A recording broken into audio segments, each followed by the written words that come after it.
People are joining the Zoom call right now, so we're just letting them get on.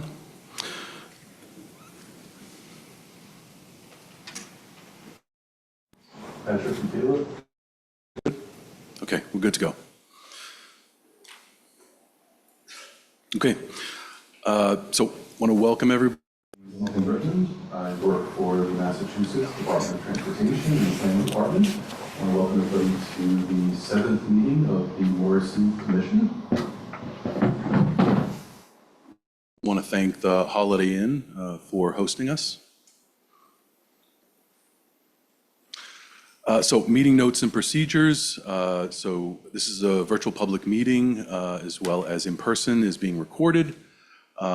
We may choose to retain or distribute. By continuing attendance with this virtual meeting, you are consenting to participate in a recorded event. All recordings and chat transcript will be considered a public record. If you're not comfortable being recorded, please turn off your camera, keep your microphone muted, and refrain from chatting in the transcript box. Otherwise, you may choose to excuse yourself from the meeting. Important notes, your microphone and webcam are automatically disabled upon entering the meeting. The meeting will be open to questions and answers at the end of the presentation. And this is the primary note. All questions and comments are welcomed and appreciated. However, we do request that you refrain from any disrespectful comments. Zoom controls for those online. Drop-down menu to check your microphone and speakers is the little speaker icon.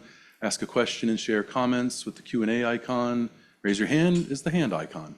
And the telephone, if you're unable to access any of this, please call the phone number or you can use the webinar ID. Closed caption is automatically generated by Zoom. And so here is our agenda today. The chair is going to call the meeting to order. We're going to have the introduction of commission members. We're going to lead into a presentation on our study, which involves a review of our previous feedback received.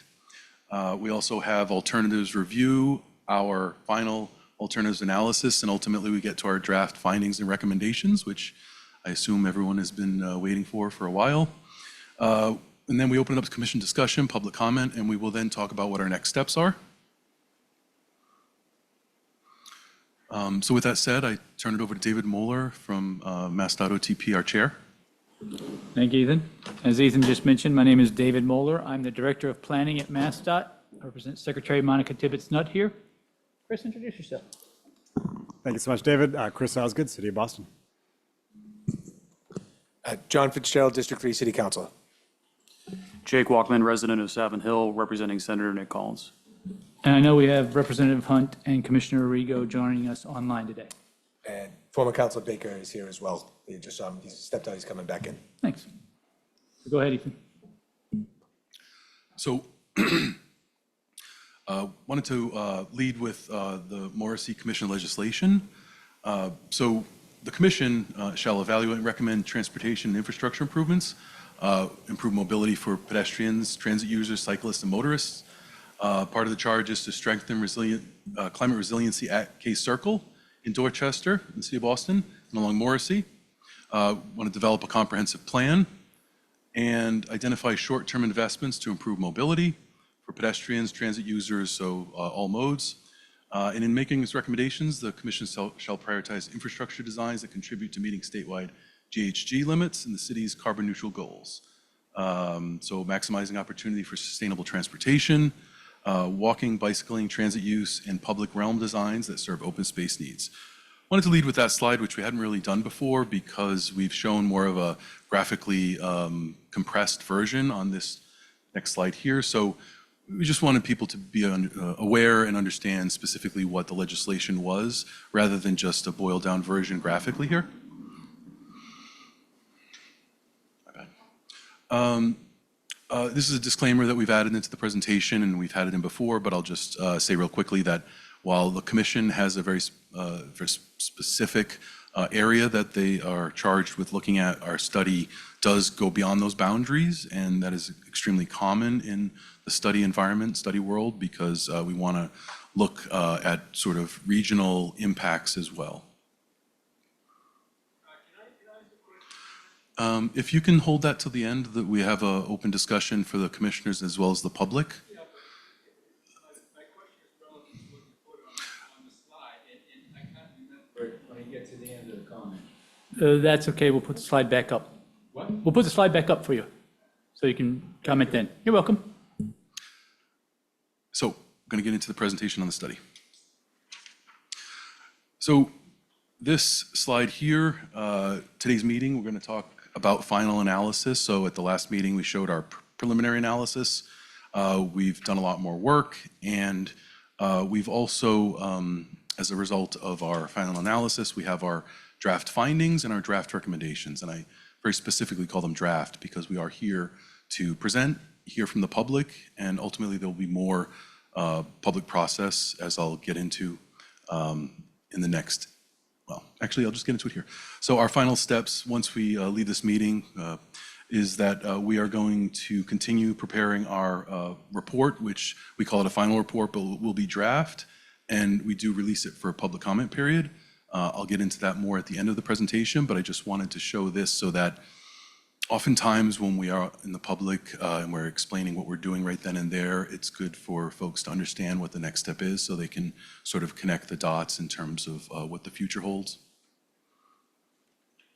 Again, we lead with our review of feedback received because a big part of our public involvement process is to listen to what people are saying and, to the extent possible, incorporate that into our study process. So this has been a sort of a legacy part of our presentation to continue to take what we hear and build it into this particular next slide. And so this is, you may have seen some of these before, and some of them we've added in since the last meeting.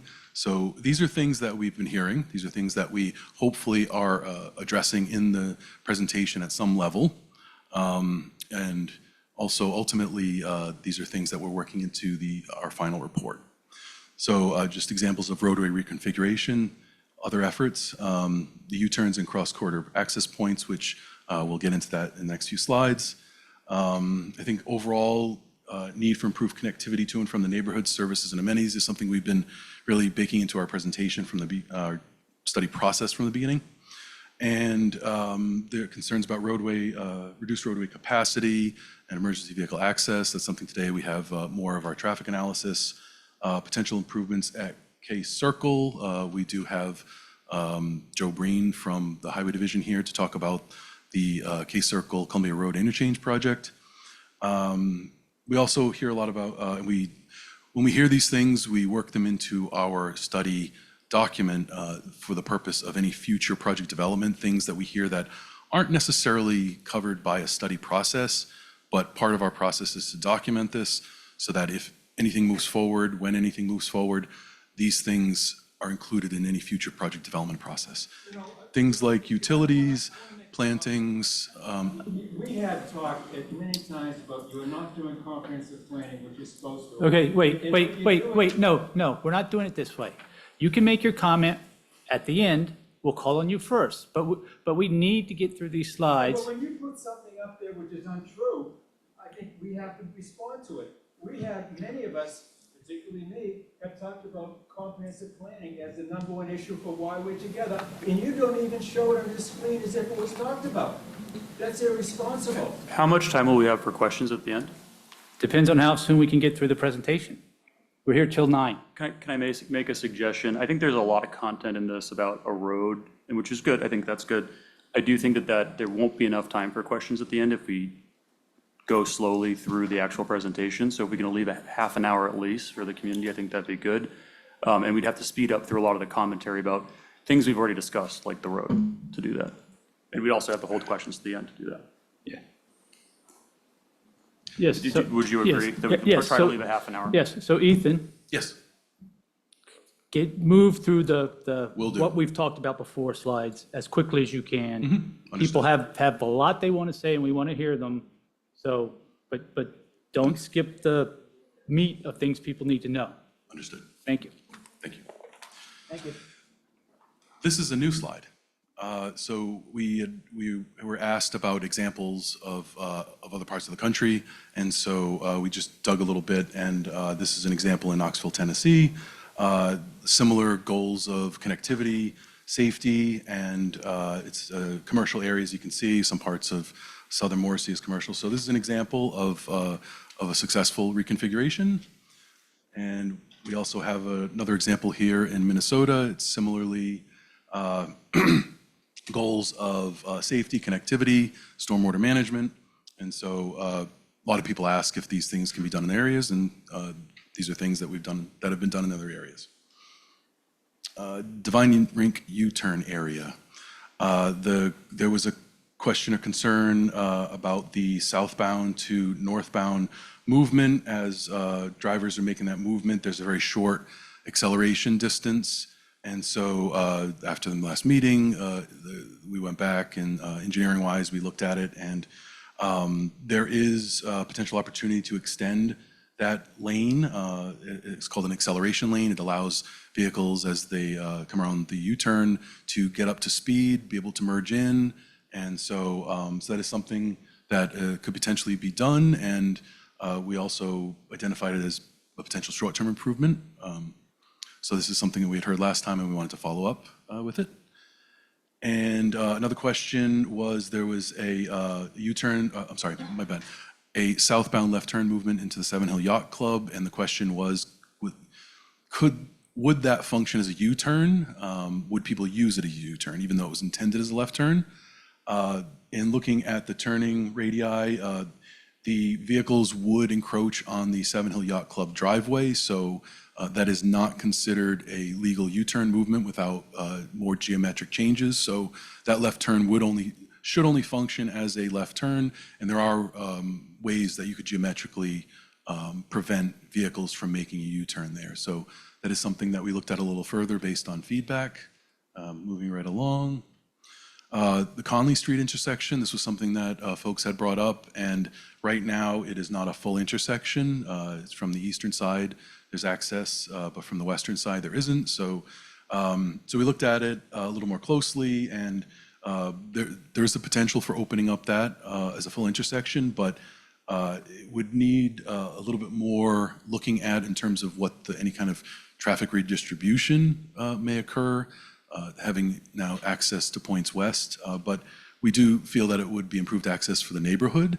But we would also have to look at operations if there was some kind of another leg into that intersection. So it is something that we definitely think it could be considered, but it needs a bit more investigation. So with that said, I am going to briefly turn it over to Joe Breen, who works for MassDOT's Highway Division. He is the project manager for the K Circle and Columbia Road Interchange project. He's going to walk you through some of his presentation slides.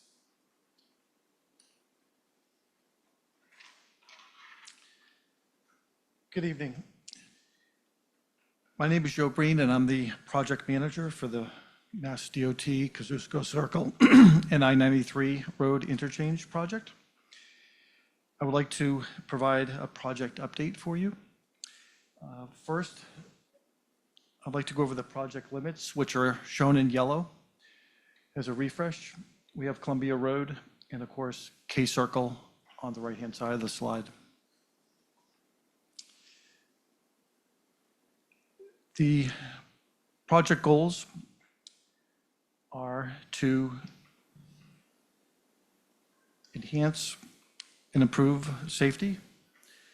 We want to improve access and mobility for all modes, including pedestrians and cyclists.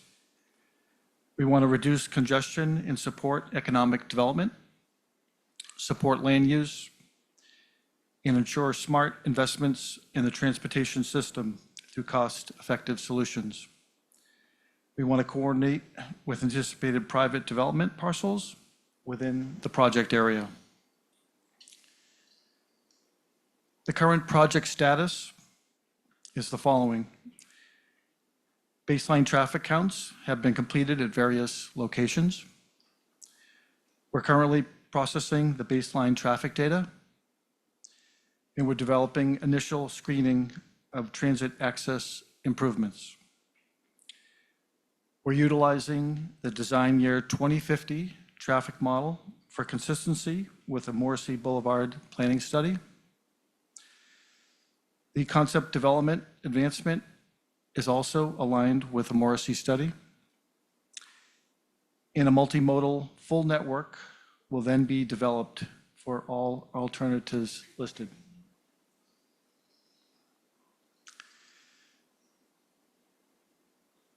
Project status, where the K-Circle project is being coordinated with the City of Boston, the DCR, and the MBTA regarding the current demand and capacity needs for the future projected design year 2050. Several options under consideration for the intersection control include conventional signalized intersections, a roundabout, double left turns, and a diverging diamond. I will now provide an overview of these concepts. The first preliminary concept being considered is double left turns along Columbia Road with a signalized intersection at K-Circle. The next preliminary concept being considered is double left turns along Columbia Road. And as you can see, a modern roundabout at K-Circle.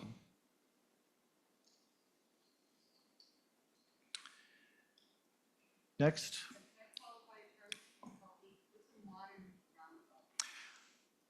So a modern roundabout, right now we have a traditional roundabout where there's no capacity for pedestrians and bicyclists. A modern roundabout will allow multimodal users. So it will allow people biking and walking to have that capability. The next preliminary design concept being considered is a diverging diamond along Columbia Road with a signalized intersection. And lastly, the last preliminary concept being considered is a diverging diamond along Columbia Road with a modern roundabout at K-Circle. Sure. So it's more of a like a mesh type of infrastructure, and we're analyzing. These are only conceptual items. So,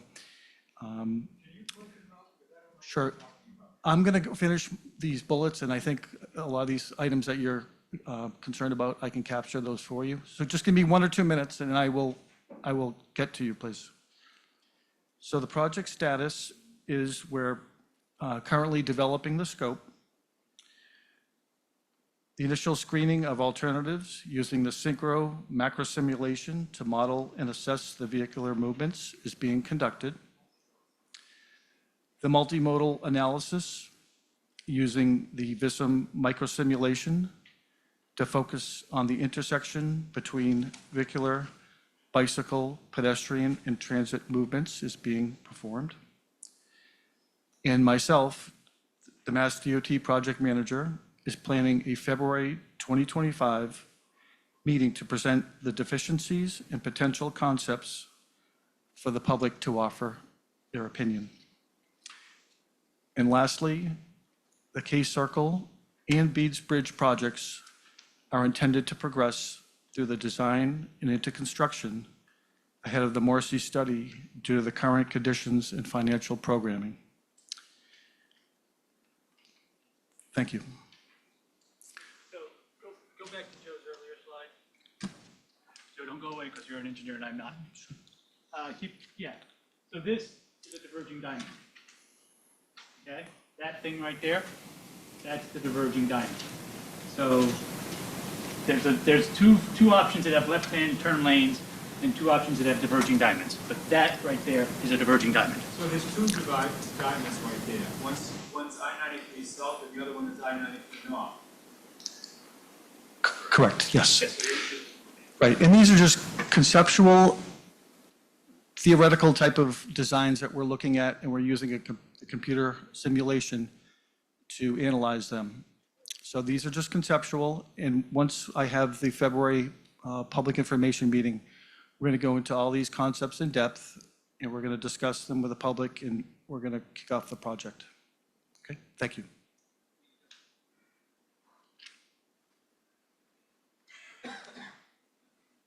Thank you, Joe. So next section, we're going to go to our alternatives review. This was just going to be a bit of a refresher, but hearing we want to keep moving, I just will quickly go over this. So we basically had to look at the intersections as treatments because those are the pinch points, those are the conflict points. And so we presented different designs. Now, the gist of this slide here is the numbers after the intersect or street names are the number of alternatives. So we had 3 for Freeport Street, 3 for Cooley, 2 for First Street. So that's the gist here. So this was backing up as to what we originally developed as part of our early stages. And we showed these and we brought them out and then we started to winnow them down. And so refined and evaluated. So next slide. So this is sort of from the last meeting. Based on feedback, we removed a median U-turn option from consideration at Freeport Street because of higher overall vehicle delay, more impervious surface and limited bike and ped connection at Victory Road. Preble Circle, we removed the modern roundabout from consideration due to the inability to handle the traffic volumes for certain movements. Also, there was some bike and pedestrian movements that would take a little longer. Cooley, we removed the continuous grid because of limited pedestrian crossing opportunities, high delay for certain movements, and unsafe weaving from Old Colony Terrace.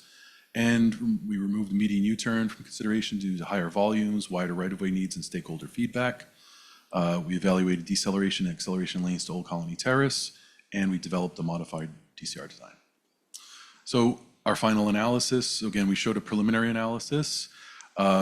This was just a refresher slide that I will just only say we went from a synchro analysis, which was very high level, to a more detailed VISM analysis. And so today, anything we show you, any of the numbers, they're all related to a VISM analysis versus synchro. Again, this was just our commission goals tied to our evaluation criteria. As part of a study process, our alternatives are looked at in the lens of evaluation criteria on how they perform, benefits, impacts, things like that. This is our list of evaluation criteria that we have included in the past presentation. We fleshed out a couple of more types of evaluation criteria, but generally these are the ones that we are using to evaluate our alternatives. And I'm going to turn it over briefly to Mike from Howard Stein Hudson.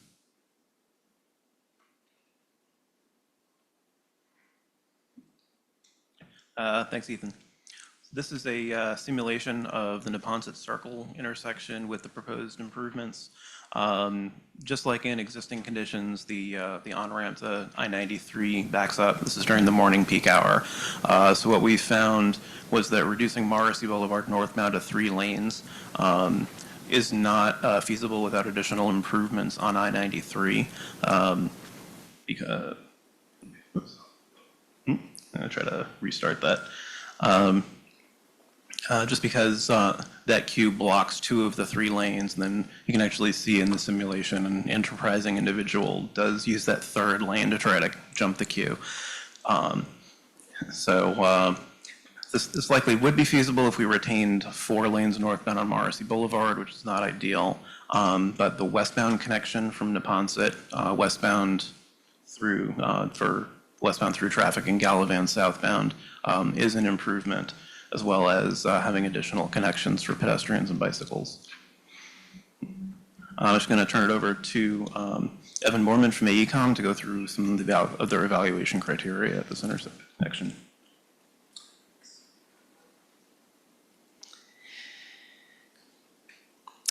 Thanks, Mike. So I'm just going to go through this. I'm cognizant that we have to spend limited time, but I'm trying to give you a sense of our scoring and our process. So we're starting here at Neponset. We're going to work our way northward. The existing infrastructure, as so many of you no doubt know, is not performing well. The modified DCR design without, that 4th lane also performs poorly. No worse than the LOS for the existing, but nonetheless a concern. delay, total vehicle hours of delay somewhat increases for the modified DCR design, as well as does queuing. Now, there are some advantages, though. Vehicle access, as Mike just showed, dramatically improves, especially in that through movement across Neponset through that area. Transit access improves. That's mostly due to people being able to access, being able to walk to access buses easier. And pedestrian crossing comfort significantly improves. We're recommending that a path to sort of cut straight through the Neponset Circle. We're recommending other pedestrian improvements, so they're going to benefit from that. It does close sidewalk gaps, north-south, significantly. Pedestrian delay, we did not score for the reason that not all the movements currently are signalized. And moving on to bicycle level of traffic stress, we significantly improve that. We have potential safety effects, which was sort of a composite score, not just for bikes and peds, but for drivers too. And that significantly improved based on what are called crash modification factors.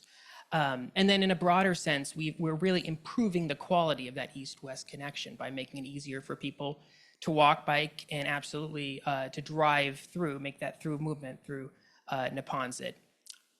So compared to the existing infrastructure, the modified DCR design reduces vehicular weaving, improves multimodal accessibility and safety. Again, there are those drawbacks I talked about. Moving on to resiliency and ecology, we have another composite score called effects on environmental resources that includes air pollution, water pollution, things of that nature, protected areas. And so that's obviously more relevant, near the ocean, but there are some facets of that are relevant here. We're dramatically improving that.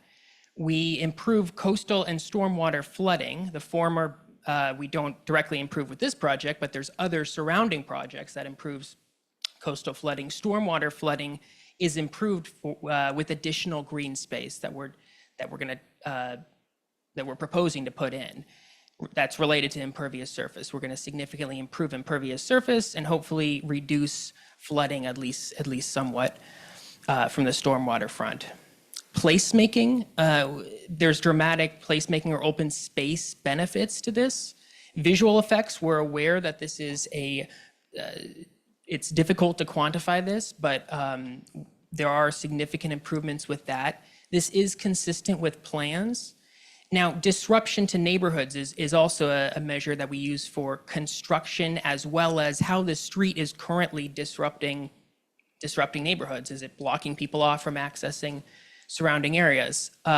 So currently, there's no construction, of course, but there's significant disruption. There's significant trouble to cross that area. And so we scored that, an improvement, even though, of course, there will be some construction impacts. We're significantly improving recreational access. Here we're talking about east-west travel to the shoreline, which I know so many of you have talked about and we all know is important. And then shade trees. We think these are both green. We think there'll be a slight increase on those two fronts. And if I could just make one note, we've scored this on a 5-point scale. We've simplified this for this presentation. So if you see two greens, I'll try to point it out, but they may differ somewhat behind the scenes. So for the modified DCR design, construction costs is not applicable currently. We assume there'll be moderate costs. It's pretty constructible. We think there's going to be maintenance benefits from this. We're removing concrete, asphalt. We're replacing a good amount of it with green space. Thus, there'll be less maintenance on that front. And we think environmental permits and complexity will be relatively simple. So compared to the existing, the modified DCR design is pretty constructible, has low maintenance concerns. There's some permitting considerations there. Here we are at Neponset. You can just see the increase in delay due to queues from 93 northbound, which Mike was talking about earlier. Did you want to say anything on that? Yeah. Yes, just to recap the traffic analysis for Neponset Circle, the gray bar on the left is the total vehicle hours of delay through the intersection during the AM and PM peak hours total. With the blue bar in the center is the average vehicle delay, like per individual vehicle, and the darker blue bar is average pedestrian delay. So with the lane reduction, you can see the increase in delay because of that queuing and blocking from the 93 on-ramp. And also pedestrian delay is shown to increase, but like Evan said, there are a lot of unsignalized movements right now where pedestrians technically just have the right of way and can walk. But in the future, where we're adding protected signalized pedestrian crossings, they would be safer, but the pedestrian may need to wait longer to have that walk signal to cross. So this is a simulation of the Freeport Street intersection during the PM peak hour under alternative 1. So under existing conditions, and of course in the future, when we get worse, would be the long southbound queues in the PM, which that intersection struggles to process. And then we jump down to the Victory Road intersection. So in alternative 1, southbound left turns at this intersection are prohibited. That movement's made it a new signal down at Victory Road. So removing that signal phase gives us some opportunity for more efficient signal phasing, protected pedestrian crossings. And also the eastbound and westbound Freeport Street approaches will have separate greens, it's called split phasing. They'll go at separate times, unlike today when you can make a left turn out of westbound Freeport and get stuck in the intersection because of the heavy oncoming traffic. And then this is alternative 2. The difference between this and alternative 1 is, just ignore the cars going off the end of 93 there. We just didn't want to cover over Morrissey Boulevard. So the difference is also, besides the southbound left, the northbound left turns at Freeport are also prohibited. That movement is made via what's called a quadrant roadway movement by turning right onto Victory, left onto Freeport, and then through the intersection, kind of like a jug handle. This also includes a full 4-way intersection at Victory Road and elimination of the southbound service road. So it provides additional east-west connectivity both for pedestrians and vehicles, whereas alternative 1 just has a new signalized pedestrian connection and the southbound left turn into Victory. So I'll let Evan go through our evaluation criteria for Freeport. So here we are at Freeport, and we're sort of looking at Victory and Freeport as one system.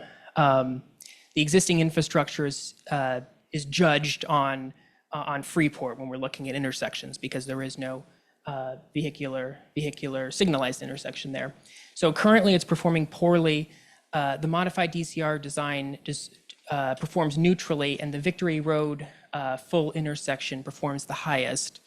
If you're looking at total vehicle hours of delay, again, we're seeing improvements with both alternatives. Same with queuing. Now, looking at vehicle access, how can drivers move through an area? Can you physically access a road? Currently, we have that at neutral.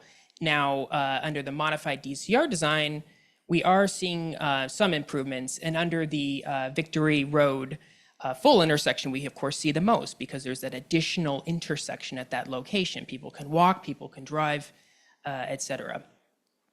Pedestrian crossing, transit access, both significantly improved transit access. Again, that's focused on people accessing bus stops here, so it's related to walking.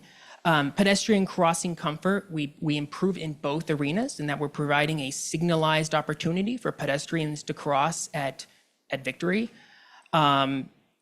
Sidewalk gaps, we're improving in both. Pedestrian delay, we're improving in both. Bicycle level of traffic stress, we see improvements in the modified DCR design. Potential safety effects, we're seeing both improvements. There's, of course, drawbacks to each, but they both improve the situation. And here's one, the quality of the east-west connections. The Victory Road full intersection provides that easy opportunity for pedestrians and drivers to access the shoreline, to access more opportunities. So, to conclude, compared to the existing, each scores pretty comparably and significantly improves pedestrian crossing comfort, which we're certainly focused on. Looking at the resiliency and ecology criteria, both designs really add green space, really add opportunities for people. They both score highly. Coastal and stormwater flooding both score highly. And again, both improve the impervious surface in different ways. Now at the Victory Road location itself, if you're putting, you can imagine if you're putting a signalized intersection at that location, you're adding some pavement, of course. But if you're removing that frontage road, you are coming out ahead too. So they both score highly. Placemaking open space, we see positive advantages from both. We think that this will really allow people access to the shoreline. Visual effects, again, acknowledging a subjective measurement in some sense, but the Victory Road full intersection would allow a narrower cross section, right? A narrower road with that frontage road removed. So that's something to think about. They're both broadly consistent with plans. They both, we acknowledge, have disruption to neighborhoods compared to the existing infrastructure, and both see positives from recreational access and shade trees. So each would have environmental resiliency benefits. The Victory Road, we believe, would have the most placemaking benefits overall. And again, constructability. NA for construction costs and constructability for the existing, of course. The modified DCR design would be significantly cheaper, likely significantly easier to build. You're not building a new intersection. Both benefit from maintenance concerns. Here we are talking about less asphalt on the whole for both alternatives. And we think that both would have limited permit complexity issues. We're not immediately, we're close to the coast, but we're not right there. So the Victory Road would have the lowest maintenance concerns. If you want to speak to this, Mike? Just to summarize the alternatives 1 and 2 at Freeport and Victory compared with future with the existing infrastructure. Vehicle delay, both total vehicle hours and average delay, are greatly improved with either alternative, and pedestrian delay is greatly reduced under alternative 1 due to improved pedestrian crossings. Alternative 2, there's a slight increase in pedestrian delay, mainly due to Victory Road, which is only really southbound left turn in, right turn out with a pedestrian crossing, so almost like a pedestrian signal that goes concurrently with the vehicle movements in alternative 1. There are no crossings in the existing infrastructure, so that's not even accounted for in this. This is just delay at Freeport Street in existing infrastructure. But then alternative 2, this also factors in pedestrian delay because of the full intersection with all traffic movements at Victory Road. So, we have asked you in the past to give us this information in advance of the meetings, because you're giving us too much information for us tonight to understand what you're talking about. We would like to have the information in advance so we can think about it, and then when you're here in front of us, we can ask you questions. I don't know what you're talking about, you're just putting too much information out there. And this is not the first time, so my takeaway is, you don't care about us. You don't care what the community says. You're throwing information at us, and you're not giving us a chance to respond. We're here because we want to improve our neighborhood, we want to protect our neighborhood. If we're not challenging what you're doing, we don't understand it when you're presenting it, boom, boom, boom, a ton of information. We haven't had a chance to process it. This is a sham. I'm happy to take questions and walk you through it at the end of the presentation. Okay. So this is a simulation of the Bianculli Boulevard intersection in the morning peak. The northbound queue currently struggles to be processed to this intersection. It gets worse in the future if we do nothing. That operates much more efficiently. We also have additional protected pedestrian crossings that are shortened because of the reduced cross-section of the intersection.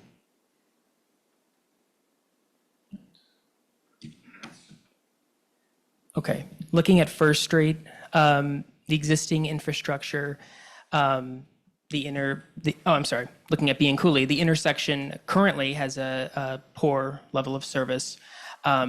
Those issues will partially remain under the level of service metric. We are improving total vehicle hours of delay with the modified DCR design and the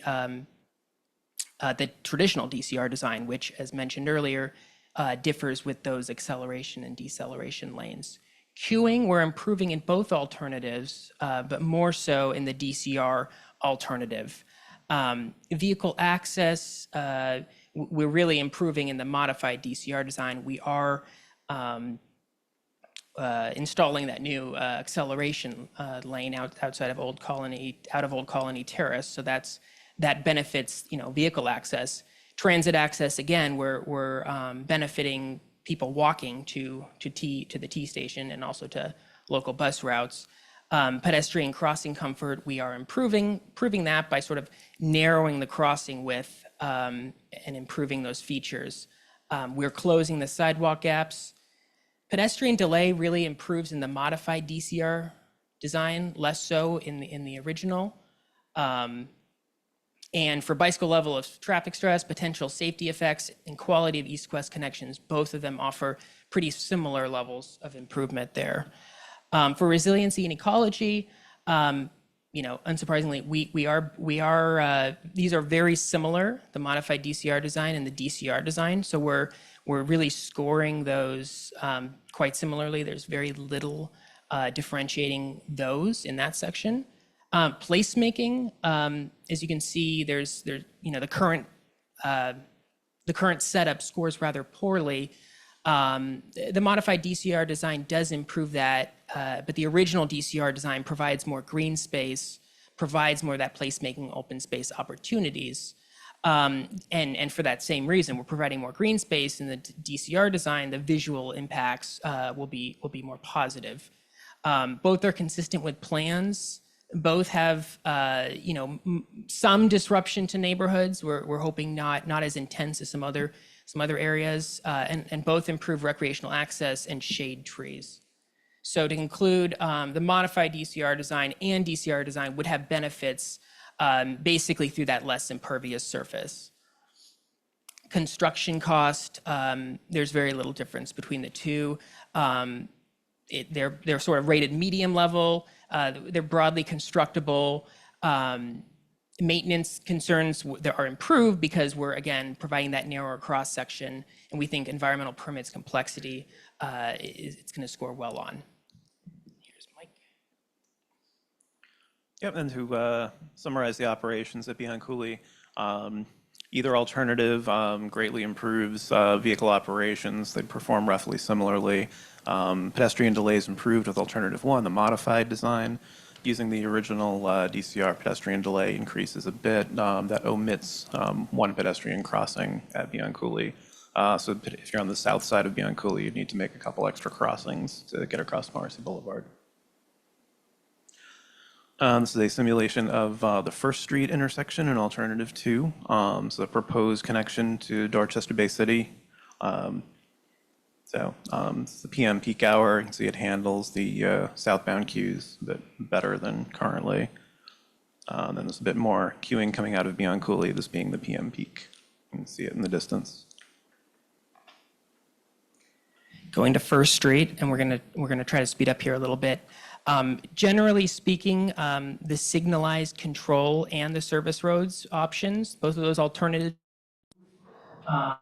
improve traffic functionality to an extent. They certainly improve vehicle access. I'm sorry, I can't see that. They certainly improve pedestrian crossing comfort, sidewalk gaps, and the signalized control option, as you can imagine, we're creating that new intersection.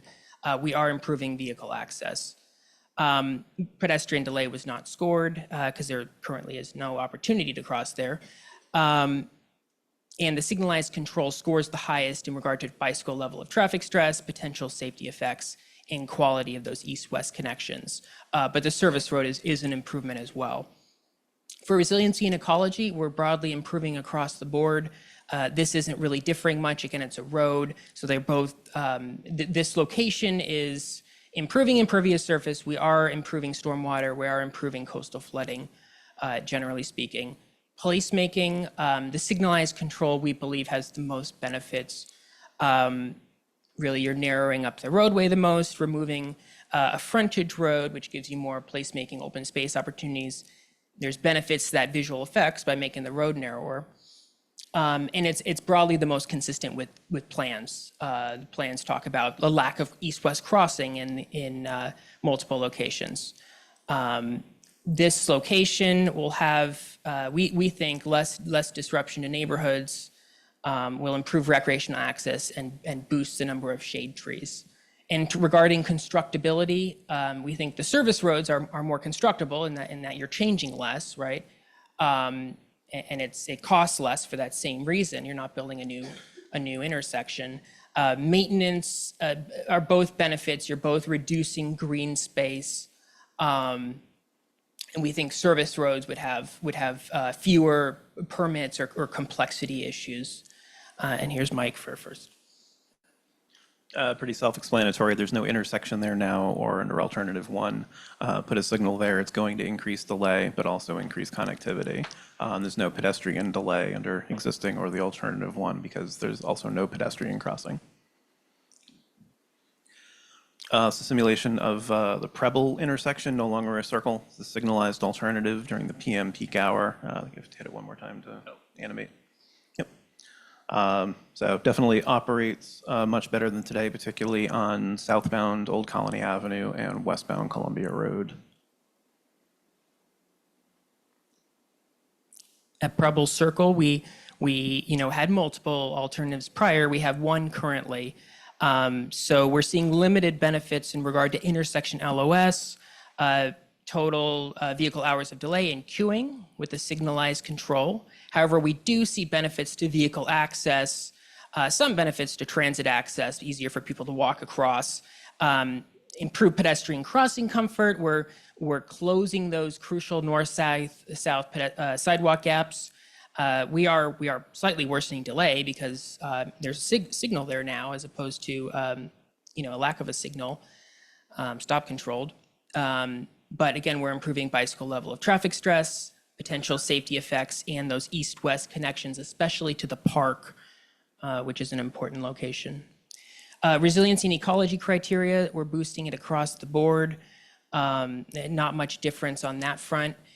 We are adding a little bit of impervious surface, actually. We're getting rid of the green space in the middle with removing that traffic circle, but we are sort of increasing that space on the side, linking it better to the park. And that better linkages sort of explains why it scores higher in placemaking. It sort of expands the park into this area. It's more scenic, and we believe it will benefit recreational access and shade trees. Construction costs, we believe it's pretty highly constructible, limited maintenance concerns, and would not face troubles with permits.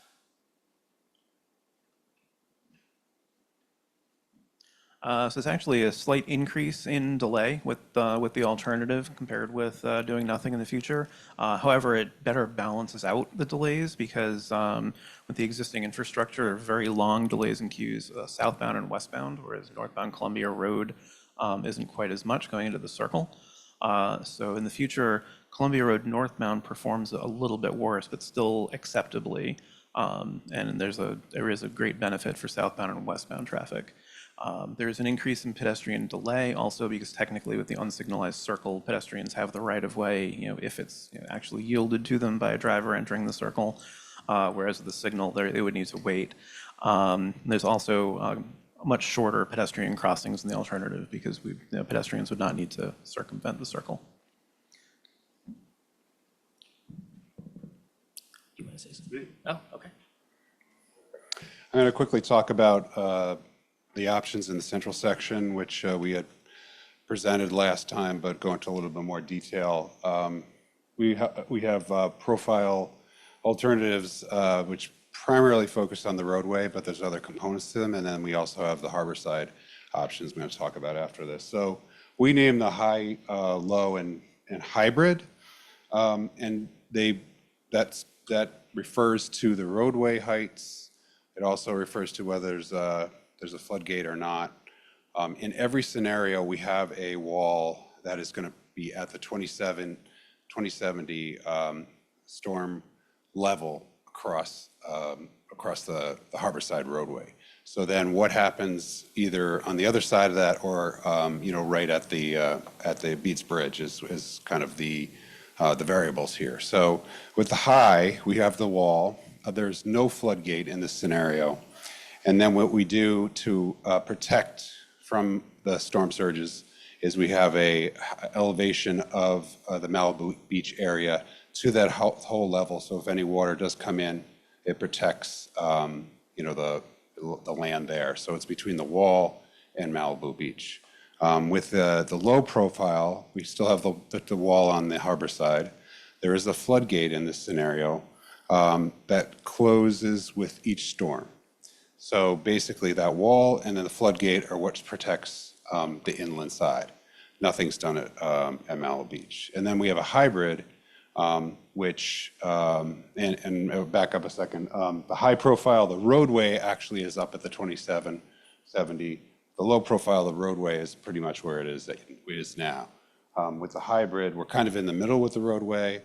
We still have a floodgate, but we only raise Malibu Beach to, say, a storm event level, so that for those smaller storms, you don't have to do anything with the tide gate.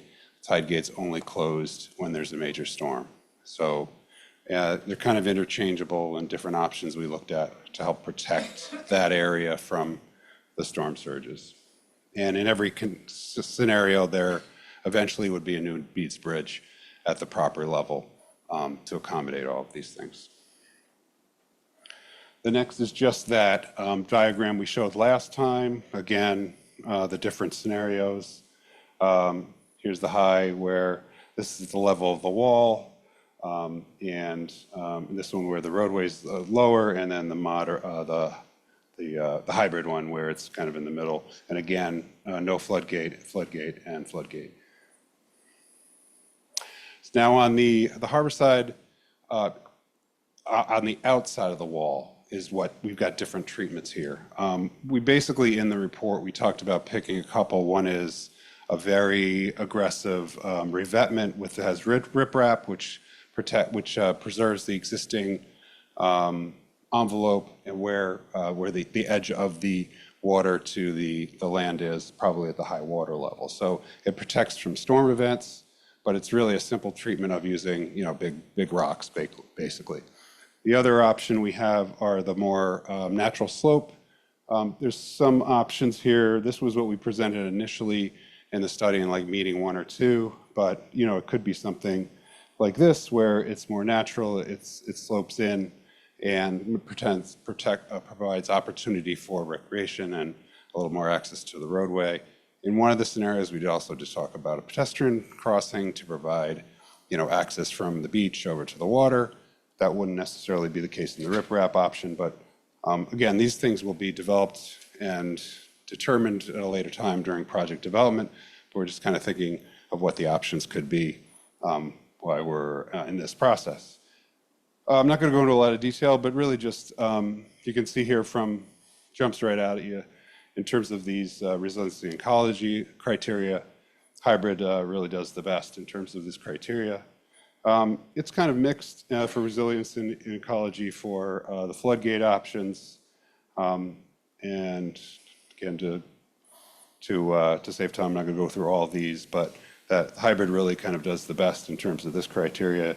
And this all will be laid out in a very detailed table eventually. We can have that available for folks. And then for the constructability criteria, no tide gate obviously is going to look great because it's easy to build because you're not building a tide gate. And also for the construction cost, it's a very high level or high cost item. We're estimating $20 or so million just for that. So in that case, it looks a little bit better. And then in terms of the harborside options, obviously the living shoreline for a number of these reasons is more positive because it allows for, more of these more natural issues and resiliency. In terms of the construction, obviously the retaining wall is going to be a little more expensive because there's a little more construction involved in that living shoreline, less so that looks a lot better here. And with that, I am going to turn it over to Ethan, who's going to finish this off, I think.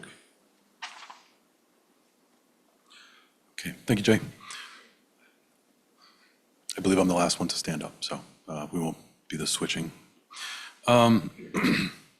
So this is our alternatives analysis summary.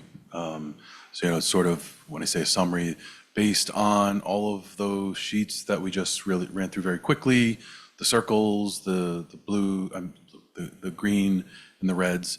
This sort of is pointing to all the alternatives that have more of the positive benefits. So the Neponset Circle really only had the modified DCR design, so that was a given. Freeport Street, that was the modified DCR design. B and Cooley, again, DCR. And First Street, signalized control to provide more access. And Preble Street, signalized control rather than the roundabout, which had already been removed from consideration. Now, I just want to be clear that this is more of a, based on what we've heard and what we see in our analysis, this is what seems to float to the top. But admittedly, we are in a conceptual planning process. So again, feedback is incorporated in here. And ultimately, this is our, I would say, finding from the study. So, but we will get into findings a little bit. I didn't do that on purpose. So one thing we've been asked a few times, and it's not something we can really do until the end of the process because part of our process is to build out the different alternatives. So once we've got it to a certain point, which was now, we do have a base year cost for what it would cost right now, but we all know that 2024 is not when anything would be built. So, but we do have to establish a base. So we have 182 million as the low end, 234 million as the high end. The range is primarily related to the central section and the resiliency options with the tide gate, no tide gate, hybrid, low profile, things like that. But we do look at a year of expenditure. That's not to say that's when it would be spent, but we just have to assume a future year for a construction cost that includes escalation, contingencies, things like that. So as I noted, the variance is about the central sections. At this conceptual stage, we have to enter anywhere from 20 to 50% contingencies. And as strange as it sounds, we know there are unknowns. So that is why we add contingencies into our conceptual cost estimates. So this table here is a breakdown of the cost estimates. Just some assumptions that I want to point out. There assumes a 5-year project development process. There's a 3% escalation year over year, so essentially inflationary cost. It also assumes a 5-year construction cost. Labor is based on Davis-Bacon, but one of the most important takeaways from those footnotes are these costs do not include the K-Circle or Beads Bridge projects because those are being costed under Joe Breen's project. So we were only responsible at this point for costing what we have under our purview. Another thing we wanted to explain to everybody was, again, we are in the conceptual planning stage. So after a conceptual planning stage, anything that moves forward would go into what we call project development. And project development includes permitting, design, essentially right-of-way, and they obviously do more detailed plans. But a big takeaway is that there is going to be more public process involved, more public hearings. So we hear you that there's a lot of information we threw at you. We're on an accelerated schedule, which is, so we've had to really put a lot of into the deck. It's really dense, and we apologize for not getting it out sooner. It is published online right now on the website. And I get it wasn't ahead of time, so I'm not saying that we did get it out ahead of time. But point being, there is more public process involved. But we do want to hear from everybody.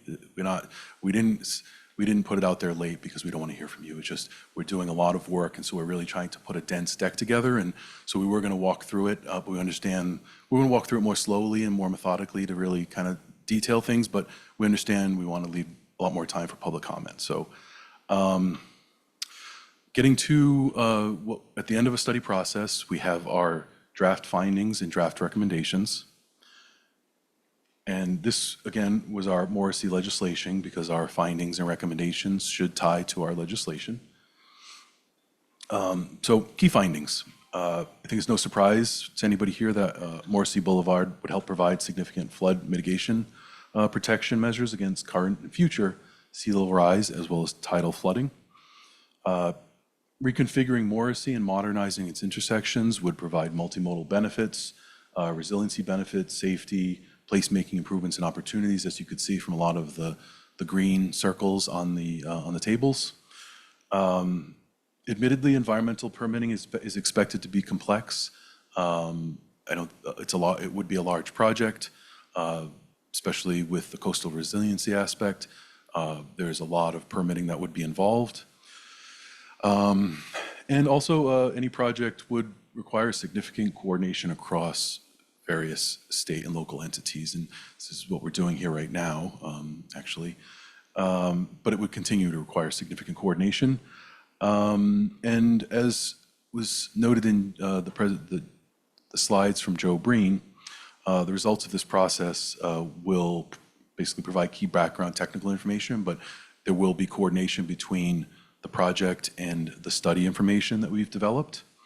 And again, as I noted earlier, a big part of the study process is public involvement and hearing from people. And so as anything moves forward, a core part of what we do as a study is to include it in our documentation so that as project development starts, these things are being considered right from the beginning. So they don't fall through the cracks or they don't just get left behind. One thing we've heard a lot, both from some of our sister agencies as well as the public, that we should focus on nature-based solutions in terms of coastal resiliency. And what I mean by that is there's hard infrastructure for coastal resiliency, and then there's infrastructure that can be masked with nature-based solutions, or we can just have berms, things like that, that wouldn't necessarily look like hard infrastructure, or it would be nature-based solutions beyond hard infrastructure, a berm, a little bit further into the water line. So any future design permitting processes, again, we were tasked with looking at Morrissey.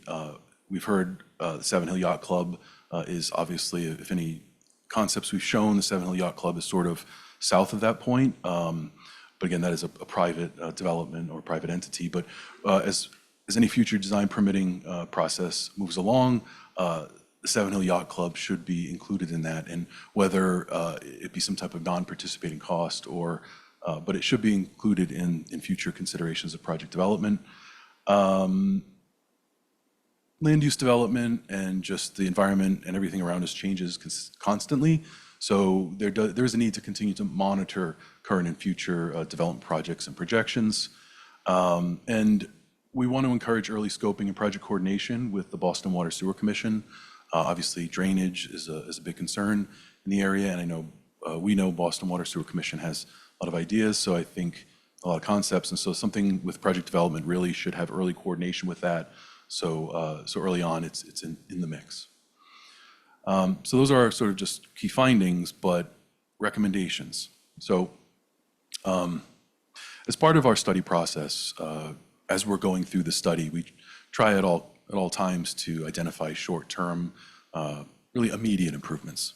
And so whether some of them were underway, we just continue to sort of track them and let you know, or a lot of them were identified as part in the early stages of our study, and we've done different things to improve the area. So resurfacing of Morrissey Service Road from Old Colony to Bean Cooley, Again, we've already talked a bit about these, but there was a lot of sidewalk restoration and curb ramp reconstruction from South Line to Malibu Beach.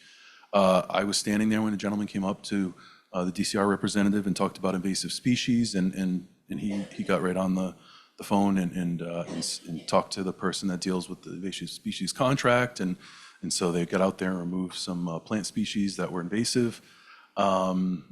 And there is a pump station that DCR has under development, and Preble Circle, there are pedestrian accessibility improvements that are going to be happening in spring 2025, Old Colony Ave, Columbia Road.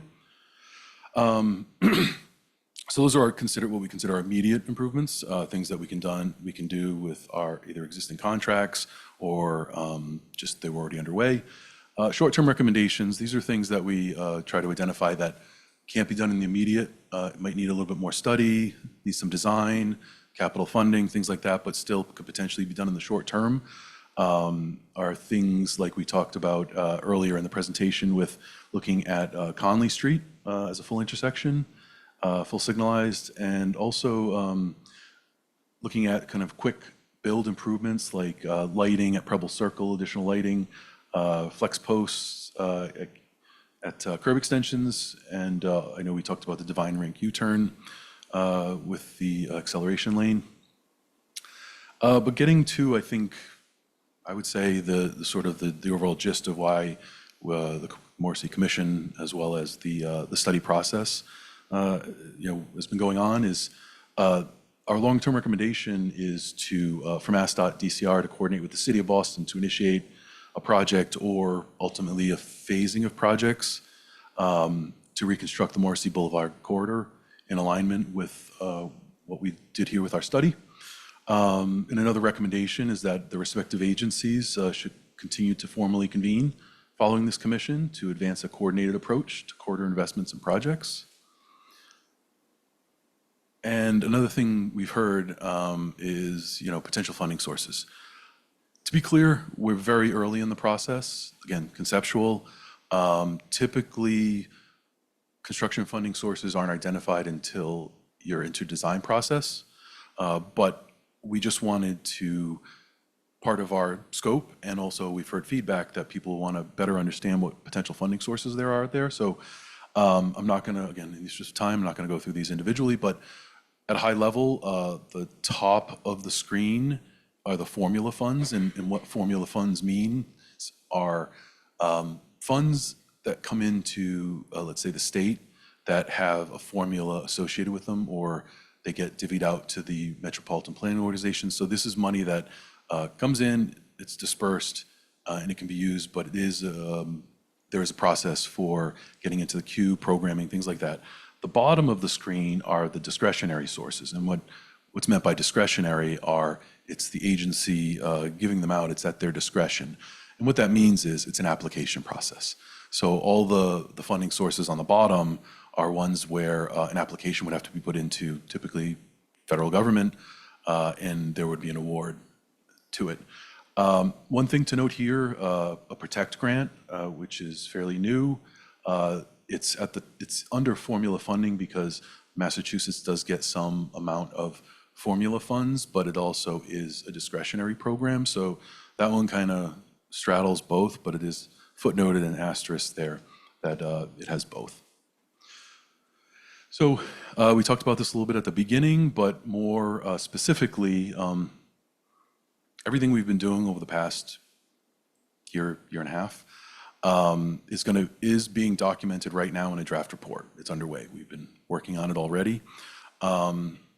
We are looking to release that report, which is going to include our technical work, documenting public involvement process, the key findings that we just put up there, as well as our draft recommendations. We're going to release that in early to mid-December, for a 30-day public comment period. And then in early January, we take all comments for 30 days. We process those comments and make any modifications we need to. And then we're coming back in mid-January for an 8th and final Morrissey Commission meeting.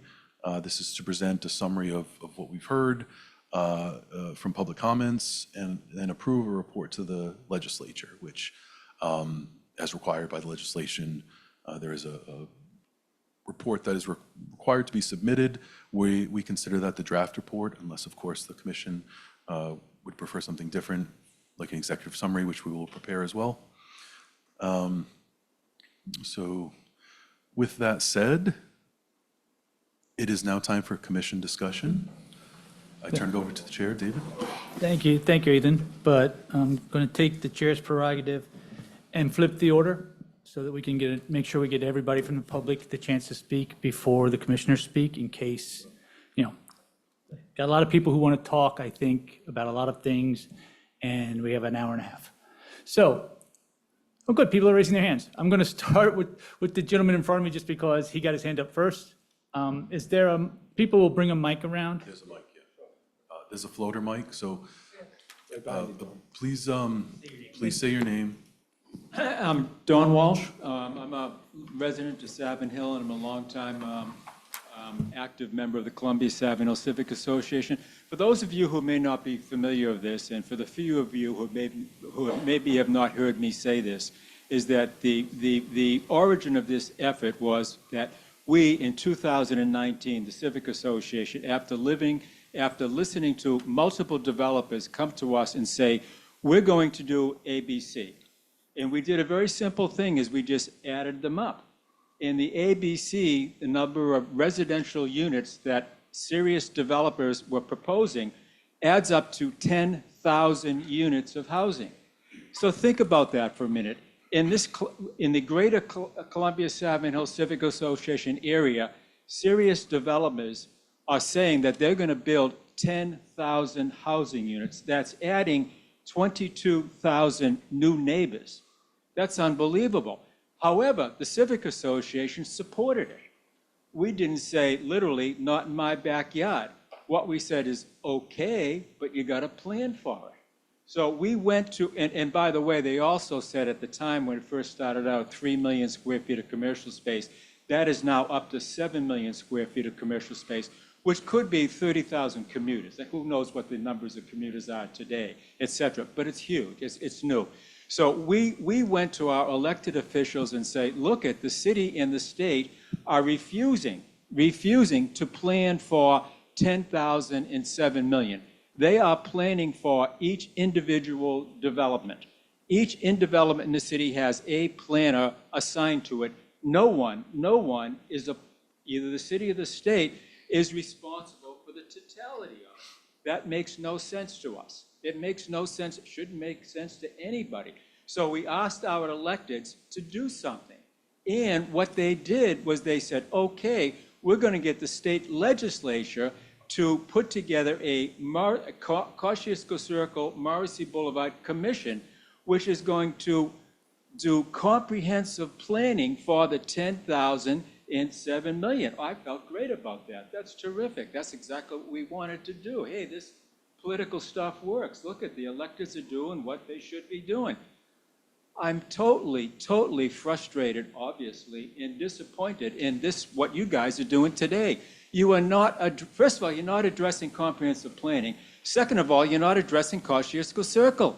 So you're not doing what you're supposed to be doing. And the stuff that you're doing is secondary or tertiary to what we need. We need to understand, as I think about this all the time when I'm stuck in traffic at Kosciuszko Circle, how is this going to work when there's 10,000 more housing units? How is it going to work when there's 7 million more square feet of commercial? I don't get you guys doing that at all. You have not addressed that at all. So I will be quiet in a minute. So what my recommendation is, you do not stop at 12/24. You do not stop at January 25. You do what you're supposed to do. You do comprehensive planning for the 10,000 new housing units in the 7 million square feet of commercial. That's what you should be doing. You're not doing it. And you really are irresponsible for not doing that. So that's my recommendation, is that you do what you're supposed to do. Thank you. Next. I'd like to actually address that. We've presented in prior meetings that we have included all the development in the area. We actually went beyond what the numbers are that we typically assume for future development scenarios and added more in based on certain areas of the study area that at this point don't actually have any development plans, but we assumed it could come in the future. So disagree that we actually have included all that information, we've presented it, and it's in our model, it's in the demographic information data, and it will be in our report. So But disagree. You have to show us about, given what Kosciuszko, the interaction of Columbia Road, I-93, Morrissey Boulevard, at Kosciuszko Circle today. I hear nothing about any redesign, any change to the infrastructure that's gonna accommodate 10,000 new units and 7 million square feet of space. But what you're saying is, though, you plug that into your processing.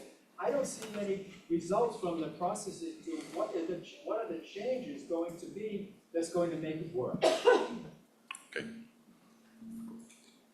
Next. First of all, I want to thank everyone for the effort that you've given. One of the things that I observe is that obviously you've been, my name is Barney Carney and I live in Savin Hill. I'm 70 years old, so I bring 55 years of experience. That's about it. So, no, honestly, we might have been in Vancouver, British Columbia. We could be sitting in Vancouver, British Columbia, having the same conversation with a group of people who have expertise in the realm of transportation.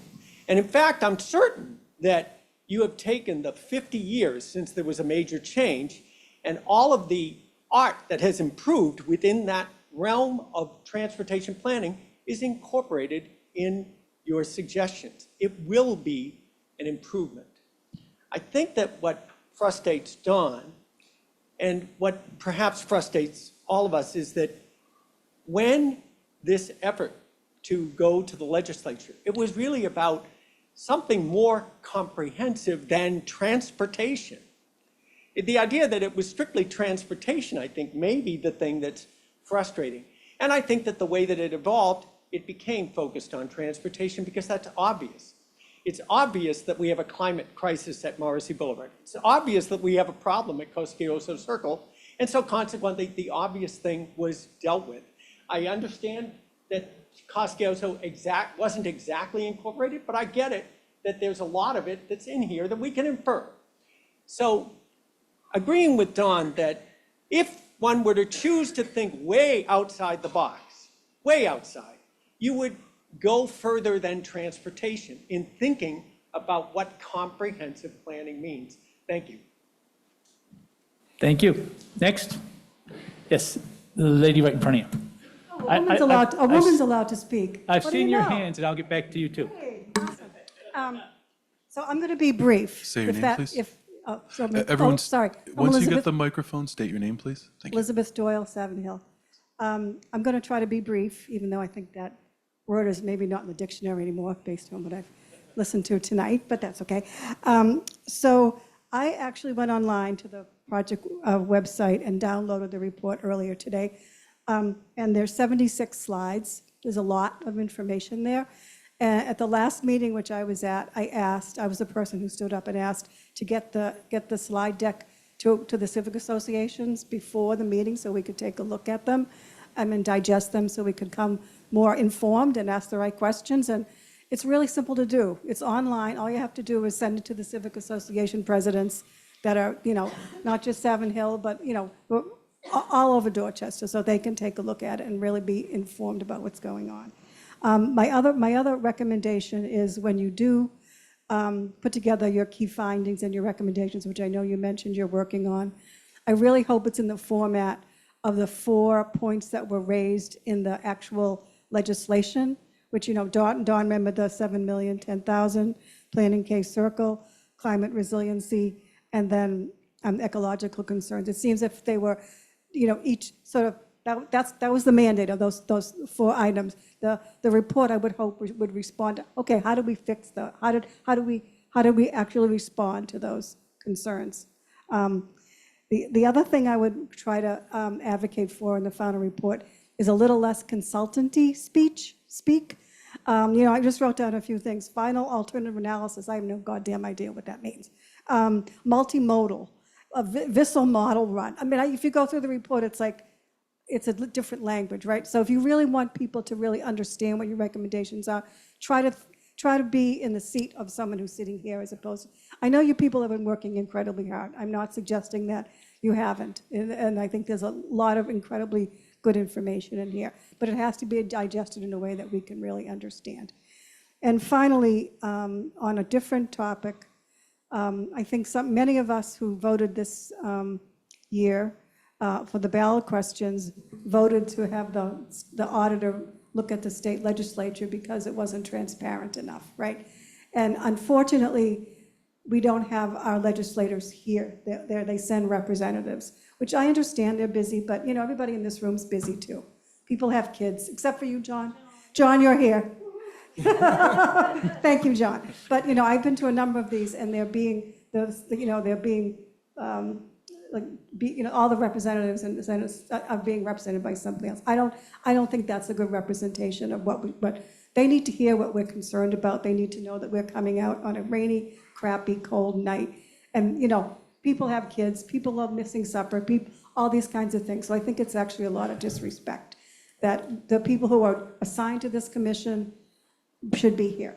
And because we don't know what they think. I have no idea what those representatives think about these presentations. Do they like them? Do they not? Do they think they're good? Do they think they're bad?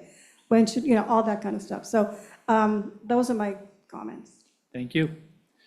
Go to the back first, will you?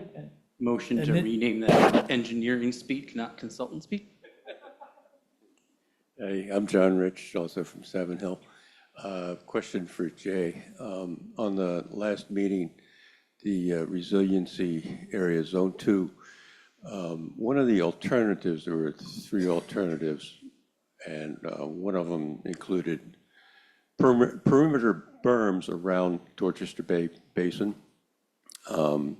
When I looked on the website, that didn't show up. It was explained that the software for the graphics that showed that aren't scalable to put online.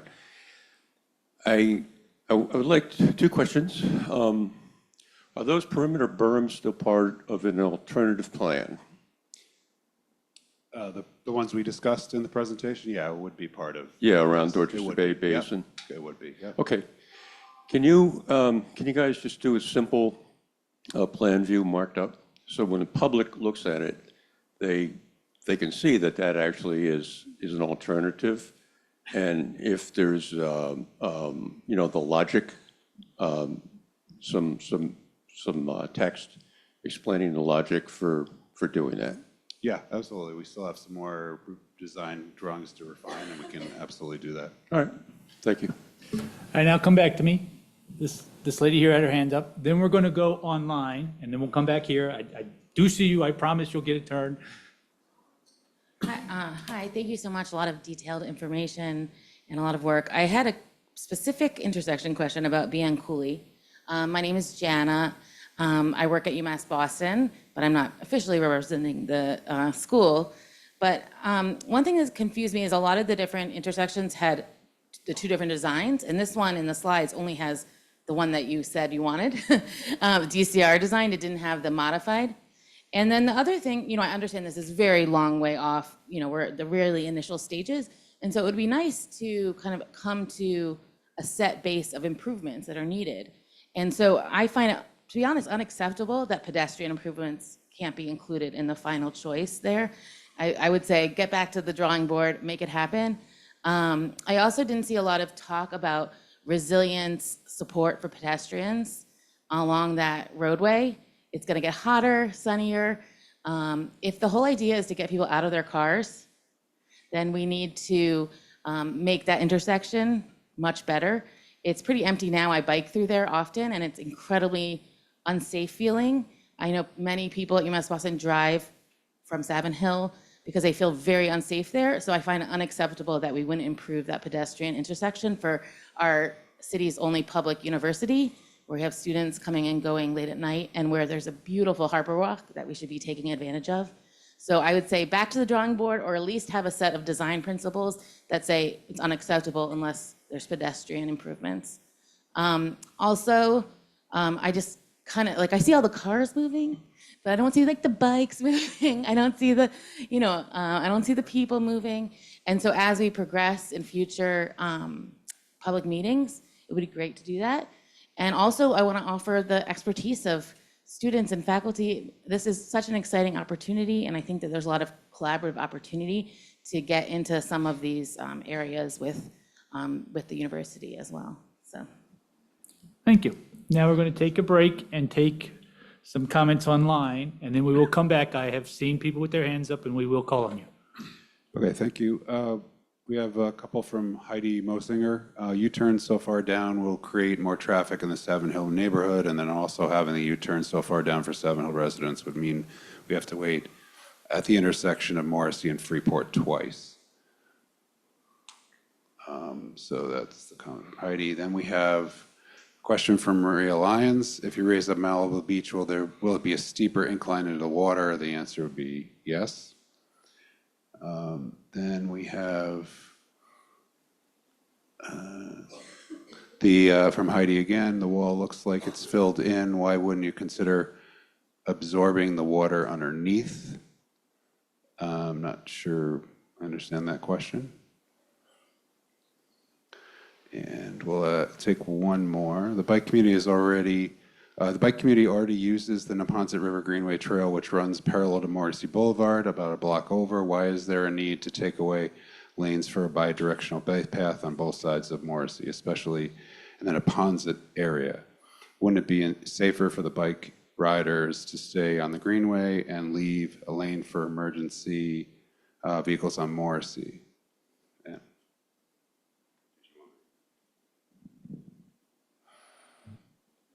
Okay, thank you. I believe the man in the orange jacket has his hand up. Thank you. My name is Bill Varnell, and I'm relatively new to Savin Hill. I've only been here 24 years. And I have 2 or 3 technical questions and then just an observation. One question is, what percentage increase in traffic has been estimated from today to 2050? That's a good question. Mike, you have that one? Okay. We don't have that number off the top of our head. Probably answered by Somebody's going to dig into the information. We're going to have to look for it, I guess. Yeah, somebody's looking for it behind you. All right, and then the other question I was asking is, if the wall, the dike, the berm, whatever we're going to end up calling it, I'm sure it'll have somebody's name on it, and it's going to be 11 and a half feet high, is that what I understand in the materials? It depends on the location, Yeah. but it does vary up to potentially that, yes. And when would that start? At UMass's property? And where would it end? I mean, I don't know what those beginning and end points are. Understood. Generally, yes, that's where it starts ramping up, and then it comes down at Freeport. Again, it depends on the elevation. All right. And does that 11 and a half feet increase in height impact Beach Bridge significantly, given the overpass for the expressway? And has that cost been added in? We don't have a cost for Beach Bridge yet, and they'll be coordinated. Beach Bridge would be higher, yes. And so either the approach would have to change, it would be quite steep, actually. Correct. I think early on, we looked at the difference in height between the beads getting down to the overpass, and it does appear that there's sufficient distance to get from the Beads Bridge down to under the overpass. What about the ADA requirements for the sidewalk? That would be the same. I'm an ADA person. Understood, yes. That would be the same as the roadway. But would it meet ADA standards for going downhill and uphill? Yes, correct. Yes, it would. And one of the things I observed in the report, and by the way, thank you all, whoever sent it to me on email a couple of days ahead. And we apologize for not getting it to you quicker. Yes. And not answering the phone when you called. Yes, well, only 3 times. Anyway, the question I'm asking is, it looks like in the report that there's 5 years of planning and 5 years of construction.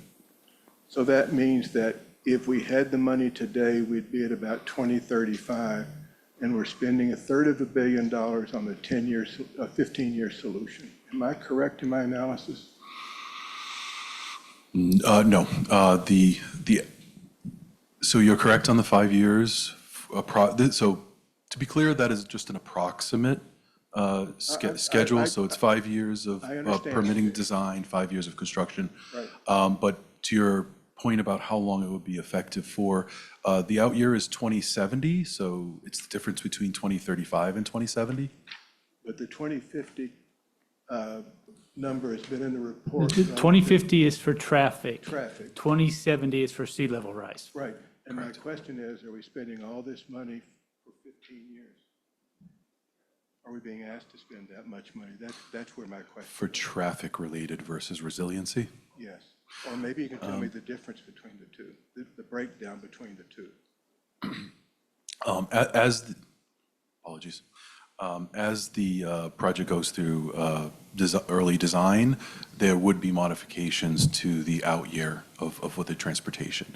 So it's going to take some time to get through that process. So there would be some revisions, and admittedly, bridges, they look a little further out as well, so it depends on the infrastructure, but the point noted, you want to have as effective use the life for infrastructure as possible. So. Yeah, I'm really thinking about the next generation of Understood, 35 years. Lord, I hope I'm not here. And I think we have the answer to your question behind you for traffic. Do we? Yeah, Casey. 18% is the base vehicular traffic growth. We're forecasting 52% growth in walking and biking trips and a 60% growth in transit trips. Those raw totals are much, much, much smaller than the number of vehicular trips, which is part of the explanation why those percent increases are so higher.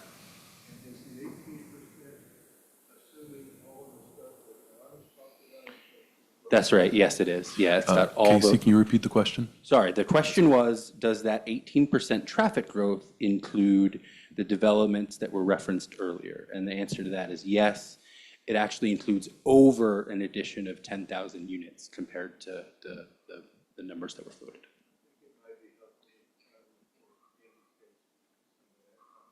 It will most definitely have that. Yeah, I will just add this in real quick.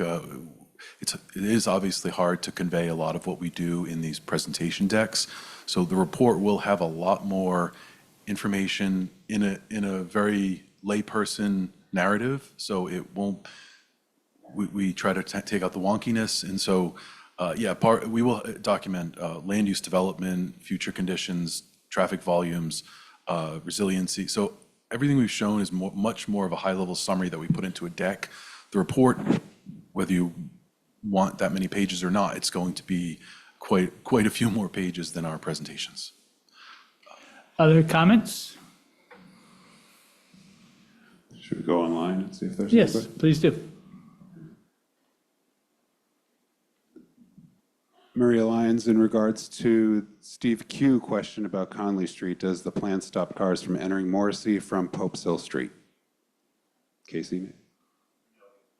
No, the answer to that is that it does not stop traffic from entering at Pope's Hill Street. We have no more online right now. Thank you. Any other questions in the room? Yes, sir. Wait, let me get your mic.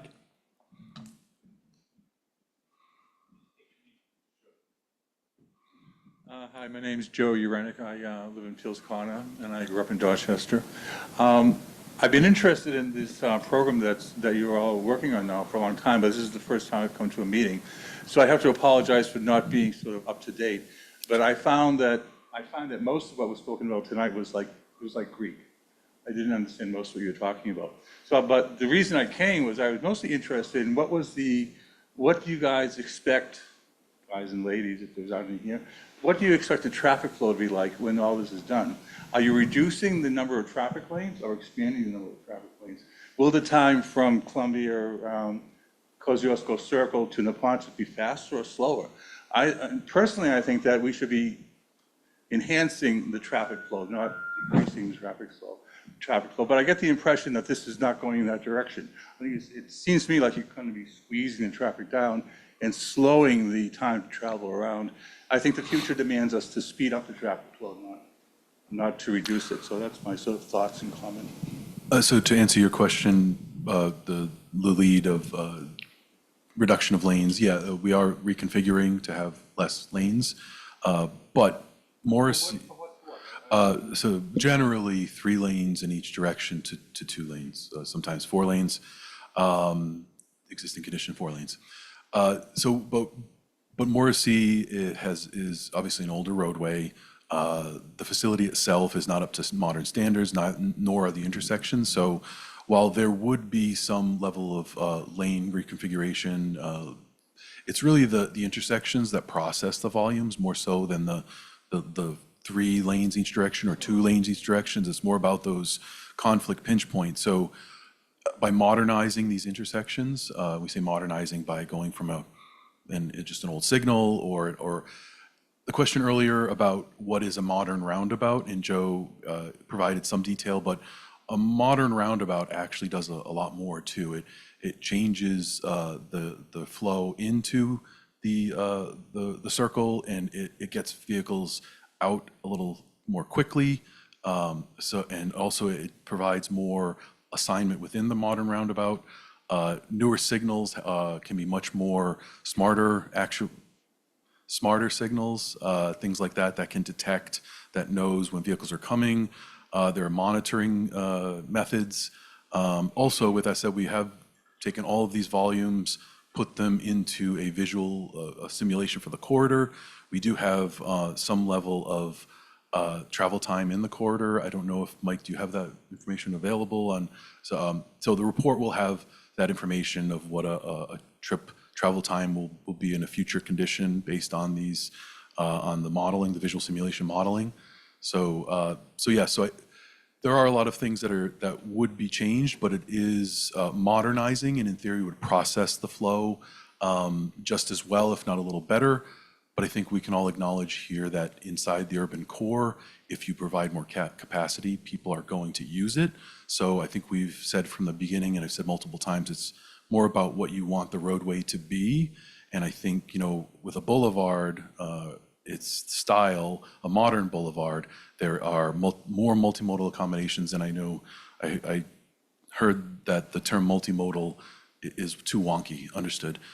So when we say multimodal, we basically mean not just vehicles. It means pedestrians. It means people on bikes. It means people walking or biking to transit. It means that to any kind of transit services, whether it be bus, obviously in that corridor. Does it have, can it make its way along the corridor? Can it stop along the corridor in a safe way for people? So when we say multimodal, we mean all modes, including vehicles, because I think obviously a big part of what we've shown here is traffic, vehicle simulations. And so it's in a progressive planning mode, we look at all the different types of transportation uses, and we try to balance and accommodate.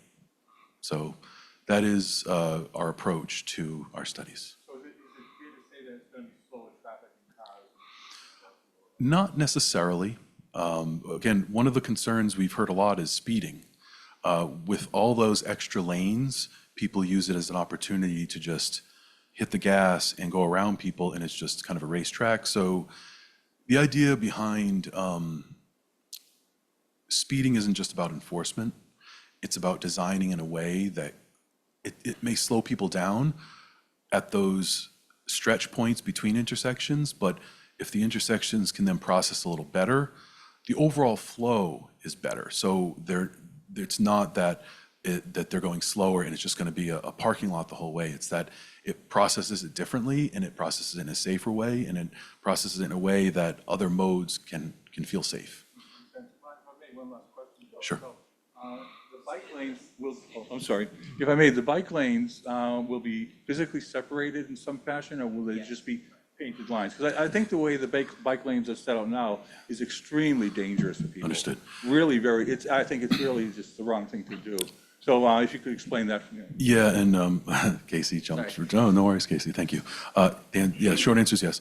One of the, again, it would have been, we wanted to walk through some of those criteria a little more closely, but something like a pedestrian or bicyclist level of stress, the measure is meant to, a person bicycling, how stressful it is or is not next to traveling vehicles. And behind, the mantra behind that is, if you provide more separation, it gives you that feeling of less stress from the vehicles. So as part of the design, any future design and in our conceptual designs, there is a separation between vehicles and bicyclists, and physical separation, correct. Yeah. Thank you. Two people back. Hi, thank you. I'm Andrew Donovan from Savin Hill. I'm concerned mostly on the central section, the berm, that I would like it to be as low as possible. Now, for 2070 in East Boston, they raised it 3 feet, but we have storm waves to factor in. That's why we're going up between 8 and 11 feet. I'd like it to be as minimal as possible so that we're not walling us off from the ocean. And to do things in the water to mitigate the waves and allow us to have a lower berm, which we live here because we get to be near the ocean. We don't want to live behind a wall. Thank you very much. I appreciate all the work you've done. You folks have come out every night, and talk to us. I appreciate it. Thank you. Thank you. Other comments? Seeing none, I'm going to give the commissioners a chance to comment. Sure. I'd love to start. Thank you. Thank you guys for the presentation and great questions from the public. I mean, there's some other things I'd like to follow up on, but you guys really hit on a lot. And I think it's just having a well-educated constituency really shows itself in these meetings. So I appreciate you guys being here and helping educate me. I will be efficient in these comments. I have a couple comments, questions, so I just want to get to it. One, I would like to reiterate Ms. Doyle's point of communicating this info and understanding what the constituency needs and how they need to digest it, right? I think some more visuals would have helped, the charts with the X's and greens. It's like, just show us the picture of what you want to do and we'll tell you what we think, right? And then if the need comes up to bring those grids, we can talk about, well, this is why it makes this better, this worse. That's meeting stuff, not the plan stuff. Overall, we've continued to push, echoing Mr. Walsh, to push for resiliency in K-Circle. I know we got to some of that tonight. Again, the visual component for the resiliency piece would be nice. How is that going to look along that section of Beeds Bridge and that section of Morrissey, of what the berm will actually look like? What do we need for the wall? Does it cut off views? How do the cars look against it? We did see some of that in previous meetings, and I think we thought we were going to get more updated visuals of that, how that would look, or how you guys thought it should look, and we would react to that. But so I think that would have helped. And then really appreciate seeing K-Circle for the first time. I think all of us were sort of interested, no matter what it was, that it was presented, right? And we understand it's a separate process, and while that wasn't what we originally felt was the mission of this commission, we understand that sometimes things are broken off because they're more complicated separately and have to be pieced together after the fact. But it was nice to see that anyway, although we still think, the commissions should have included this all from the beginning, but aside from the point. But that does lead to the comprehensive planning question that was asked. And Director Shen, I know you here we're great and grateful to have you here on this commission and with us tonight. Because Donna, I'm trying to figure out your request, right? We focused on traffic and we said, well, that's an obvious issue. And we focused on the obvious, right? We said that too. But did you want a development planning as well? And make sure you have a microphone too as well so the folks online can hear. But I just want to make sure, because with Mr. Shen here, I think it's a good time for him to understand what maybe you are asking for, and maybe we can support you in Right, asking for. so really, the things that impact me, us, the community, I don't think we really care which governmental agency or which utility is responsible for it. But we want all of them to talk to each other, work to each other, and solve the problems. Yeah. For example, I went to Eversource, and I said, hey, do you guys know 10,000 housing units and 7 million square feet of commercial is coming? They said, no. I said, well, why don't you plan for it? Well, we wait for the city to tell us that it's real. And if the city doesn't tell us that it's real, namely that they actually approve the project, it's not on the electric utility infrastructure planning process. That doesn't make sense either. So what we're saying when we want comprehensive planning, we want, well, will I be able to flush my toilet? In in X number of years when I have 22,000 more neighbors and I don't know how many more commuters there. I mean, sometimes I try to make a joke out of that, but I'm serious. I mean, that's comprehensive planning, that you have this. I don't see anybody responsible either in the state or the city for quote unquote comprehensive planning. Yep. And this. Wait, I got it. Yeah, okay. You said it before. I wondering if you had any further about what you wanted to see the plan around. And it seems to be everything, from utilities to development to traffic to, right? But that is a lot. And that's a lot for one commission to take on or one entity to take on. Hold on. It's almost like it's like government. It's crazy, right? It's almost like it's government. Can I jump in here and try to clarify? Sorry, it's not comprehensive planning for the road. Let's also know what the law says. The law doesn't say that. So if it said for the road, sure, MassDOT's right, you've done comprehensive planning. You haven't done what the law says. It's its own clause, which is, slide 7 is a little misleading in that it makes it seem like it isn't. It's its own clause, and even the BPDA was here. I analyzed all the transcripts from all the meetings. I got a lot more to say. But at earlier meetings, the BPDA said, yes, we'll do comprehensive planning for the area. Jemison said it. Now, I think you can kind of say that wasn't me, and that might be fair. But there's definitely somewhere between comprehensive planning for the road, which is what we've done, and I wouldn't characterize it as everything, but we've really failed the law because it isn't just for the road. But, right. I tend to agree. That's the point I'm making, and sort of what more planning do we want to see and how can we do that, perhaps with the people in the room, get that ball rolling. I would quickly others say, just because the alternative analysis summary, if you go to slide 71, just so folks know, I'm just going to work backwards quickly on this. Starting at Preble Street, these are just my personal opinions. These Preble Street signalized control, I don't think there's any issue there. First Street signalized control, again, we don't need the development should be coming, but that process will, when that section of the Morrissey Boulevard is developed, there will also be more planning and studies that go into that as well. So I think signalized control is fine. The Bianculli Boulevard, Freeport Street, the two designs there, I apologize because it wasn't a great view for us here to watch the model. But also, I thought that from previous meetings, the design showed it better, the layout. And I'm not sure if the folks understand which one we actually went with from previous designs to what was shown in the model. I just think it was tough for us to see. And so if you could almost bring back, we went with option 2 from meeting 5 or something like that. And showing that again, that would help. And the Neponset Circle, and it's not just because that's where I'm closest, but the trade-offs, I noticed that total vehicle hours of delay in queuing got worse. And to me, that doesn't seem like it's worth it for improvements in sidewalk gaps and some of the other criteria, especially there, just because I know the idea is to try and make it more pedestrian friendly. But how I read that was total vehicles hours of delay in queuing got worse, and that doesn't sound like a good thing to the direct neighborhood around there. If anyone has a response to that. After we've gone through this VISM analysis, we saw that same thing.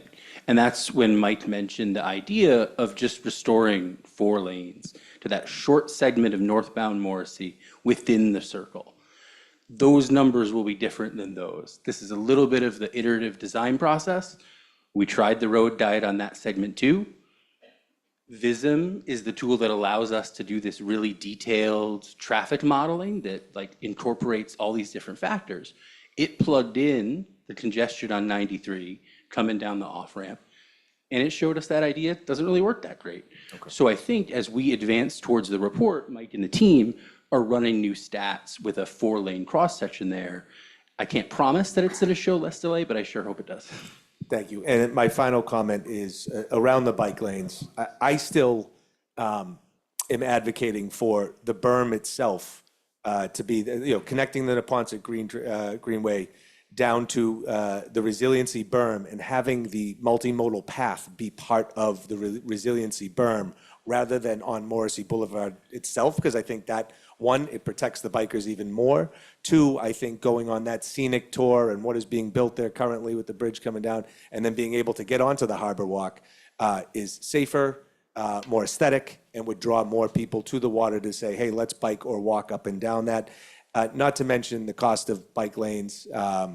I don't want to be duplicative. We're already working on behind the imprint and behind the other buildings that are being developed. There is a bike path being done that I think can connect where we wouldn't have to spend, and knowing that the city's fiscal budgetary concerns in the future, I don't want to be duplicative in that action when there is already a bike lane there. I think it's safer and already under construction. So just to advocate for that again. That's all. Thank you. Thank you, Counselor. Next, we're going to take a break from in the room and go to Rep. Hunt on virtual. Good evening, and thanks again. Just to reiterate the. Just in case, make sure you're not on mute, Rep. I'm not. Can't see you. Just one moment. We're figuring out the technology in the room.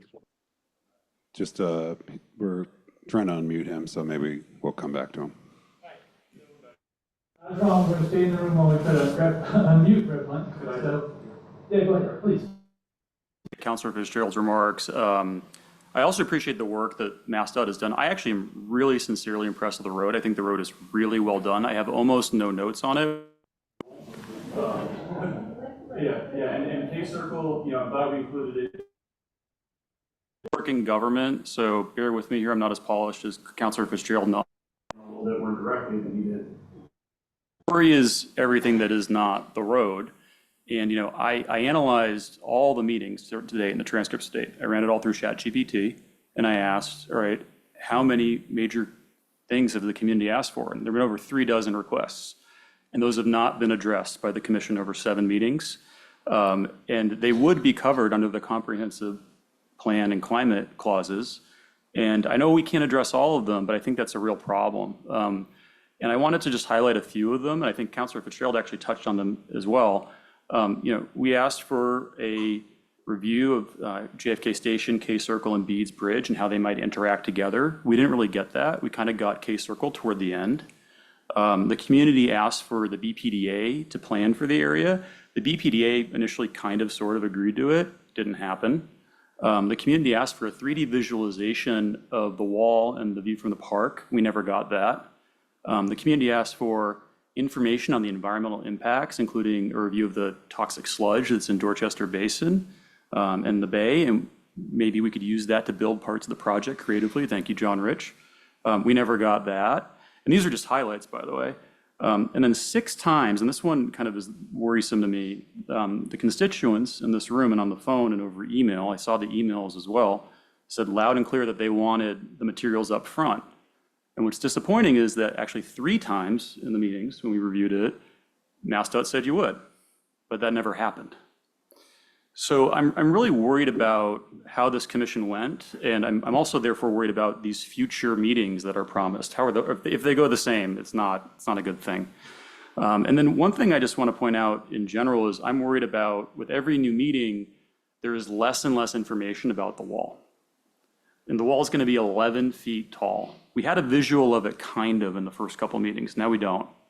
An 11-foot tall wall that we can't see. I don't know how anyone in this room would support this at all. It's like spending $300 million on a house that you haven't really know what it looks like. I don't get it. But even if we ignore the law and we ignore all that and we zoom out, the big picture here is that we're going to spend a lot of money on a once-in-a-lifetime opportunity to improve the Dorchester waterfront. And I think we want something that we can be proud of. That's what the community's been saying. I looked at the transcripts. I think that's what people on the commission have been saying. And I don't feel proud of this plan. I don't think we have enough time in the next one meeting to get a plan that I at least feel proud of. I mean, other than the road is great. It's everything else that's the problem. It's building the 11-foot wall between Dorchester and the sea again. So, my suggestion is to keep going until we get a better result. And I know that MassDOT doesn't usually manage these kinds of commissions. That came up at the last meeting. But you're the chair. You have significant responsibility, and I'd say opportunity to get this right. It isn't right. And there's certainly a lot of talent in this room and a lot of ideas to get this right. We haven't made use of it. We haven't made use of all the city agencies and state agencies that could make this great for everyone. So. Thank you. Is Rep. Hunt unmuted yet? No? Any other commissioners who would like to comment? Yes. I'd like to comment. A couple things. Agree with Jake on, I think the road is good. I think we're talking about a lot of different parts of these roads, the way we're going to travel through. I think that the experts should just tell us what they want, and then we could kind of counterbalance off that or just talk about that. The Savin Hill Beach concerns me immensely. With an 11-foot wall there, we'll never be able to flush out that. We're going to be swimming in a toilet bowl down there. Not to, gross people out, but that's what it is. I come from the Columbia neighborhood. We're getting ready to have a 250-foot wall built over us down there, the Columbia neighborhood, Crescent Ave, people know it, Columbia Station. Now we're going to put another wall in Savin Hill. We're an affected community. The state made the decision, or the feds rather made the decision, to tear 93 straight through the Dorchester community, cut us off from the water. We're unable to get to it. And if we had the political drag back in the 50s, maybe we'd get a deck over 93 and we could kind of connect like the way Milton connects. It provides, we're constantly talking about how people, like to your point, you want cars to be able to go faster through our neighborhood. I want to be able to get from my neighborhood to the water, and I can't do that now. We have 7 lanes that in back to the lanes is, 7 lanes in front of the Globe? We can absolutely cut those down. So I commend that work. But I think that if we, to Heidi's point, I think what Heidi was talking about, maybe we should be looking at elevating the road and accepting the water in, putting the berm around, like what John says, putting the berm around, the water, trying to keep it out there, and then we, for that to overwhelm us in 2065, when everybody in this room is dead. That's what we're preparing for. And meanwhile, my man that's ADA, he won't be able to get places. I won't be able to, we're going to lose a lot in our communities by putting this berm here. And I'm not sure it's gonna work. And back down to the Columbia neighborhood, nothing at all talked about down by JFK Station, which is a total disaster down there. Nothing at all. And again, we're getting ready to get it might take a couple years because thank God the economy has slowed that down. But we're gonna have the one good thing down on Crescent Ave because we breathe in the trains and we breathe in all the exhaust from the cars up on the highway that the feds decided to put there and the state agreed. Other neighborhoods were able to block that. We don't get any sort of benefit from the state to be able to say, okay, let's help this neighborhood down here. We're again, how are we gonna traverse people through our neighborhood? I'm a little disappointed. Like the road, again, like Jake, like the road. I think you guys should just say, this is our road, this is what we want to do, let's fund it, let's build it. But I don't think we should be looking at an 11-foot wall at Beeds Bridge. I'm trying to figure out the elevations of it all. It's gonna look, I don't know how it's gonna look. We need to see what it looks like because the reality is, if people see it, they're gonna be like, oh, we don't want that. Let's think of something different. Let's not build that, or let's accept the water And then the benefit of accepting the water is that beach will be able to flush out. Some of our other beaches might be able to flush out a little better. So I just, don't want to poo-poo on the whole thing. I think this, next time, we should have a big map in front of us, physically in front of us, that we can come in and spend 20 minutes on and look at and say, okay, now I can visualize it with all my head. I think it was you, John, that said, we don't need to look at the graphs and this is a benefit and that's a red X and that's a green check. Let's get a whole sense of what's going to happen, especially down where we're going to be doing berms and everything else. So, and thank everybody for the time. We've all been talking about this whole area now. I'm 57. I've been talking about it for 35 years. So, it's time for us to get something. So don't, please, the state people, don't take the criticisms and say, oh, we're not going to do anything. That happened to us once already in 2017. And I do believe that if we had 2 lanes going down there, we limit movements, we'll be able to move the traffic along. I mean, I live an eighth of a mile away. It only took me about 25 minutes to get here tonight. It wasn't bad, But again, thank you all for your work. Let's I don't know. Thank you. Thank you, Mr. Baker. Others? Go ahead, Chris. Thank you so much, David. Much of what I was going to say has already been said, but want to start by thanking everyone who is here and everyone who's been to all these community meetings and all the questions and comments and things that have improved this plan, and to thank Ethan and the team for the work, for the clear edits, to be able to point out changes on Conley Street, changes at the rink, changes at the yacht club that came out of some of the past work. And I really appreciate the last couple pages in this deck in particular. We have been, I think, very focused on how do we make sure this isn't just a plan, but there's an actual path to a project that we all can then deliver, to the councilor's point, and appreciate that there's a clear path forward that you were sort of sketching on here. Thinking about the path ahead, though, a few things on Morrissey, a few things on K Circle, and then broadly to the corridor as a whole. On Morrissey, I do think that on the resilience side, it'd be very helpful to get an understanding of how adaptable various interventions are over time. And knowing that likely post-2070, there will need to be some additional work. How do these various interventions actually lend themselves to that? I think it may point out some of the shortcomings of things like the wall that have been discussed. I do think the point on heat resilience along the corridor is also really valuable one.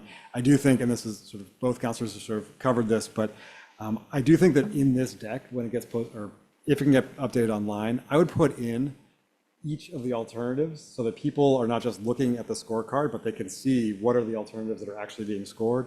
And the role plan that was at the last meeting, which was fantastic, I think bring the role plan back for the next meeting, but also be able to make that available.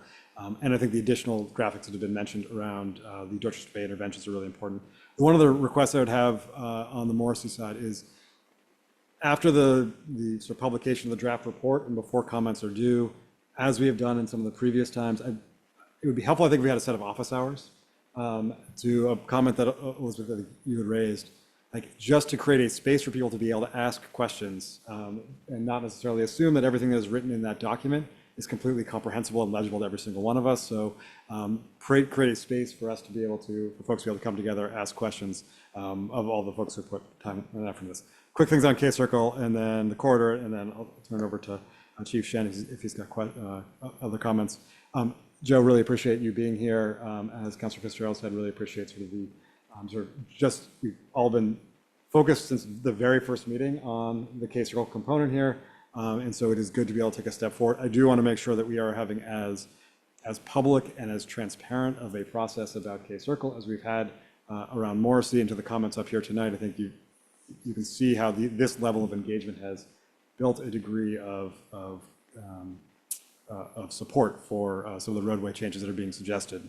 I do think that the principles that we've been discussing here, and Councilor Baker has been very focused on this throughout, that east-west connection, for example, I think is something that is a type of principle we should be very focused on at K Circle as well. So there's learnings from these conversations we should bake into that. And I think then, as I think came up in some of the comments before, the modeling that has already been done here, the design concepts that are here should be thought of as sort of foundational to the K-circle work. And so these things seem like seamless conversations, which I think, and then I think sort of gets to the point of, we have talked a lot about Morrissey in a commission that was charged in many ways with talking about more than just Morrissey, Boulevard itself. And so I think there is, and I know this is one of the long-term recommendations, Ethan, that you had put in here, but obviously a continued willingness to think about how we in the city coordinate with the state, coordinate with this group, coordinate with this community, and thinking about how each of these projects really do fit together, what that structure looks like, I think is to be determined, but really appreciate Senator Collins and Rep. Hunt and Secretary Tibbetts-Nutt for sort of creating this space for all of us to be able to have this conversation and progress this far. Speaking of Rep. Hunt, have we ever been able to unmute him? Okay. Kairos, would you have something you'd like to say? Good evening. Let me just introduce myself. I think I'm Kairos Shen. I'm the newly appointed Chief of Planning for Mayor Wu, and also serving as the Director for the BPDA. So we're now a planning department. So much of the comments that I've heard tonight is a desire clearly for the kind of comprehensive planning that clearly is one of the goals of the commission. So I want to just say that I'm joining this conversation fairly late, and I don't have the knowledge that many of the people who have participated and done the incredible work behind all of the proposals. So I think that a lot of good work has been done. Chris has already identified some of the key issues that I think we share. I want to say this, which is that I have been briefed.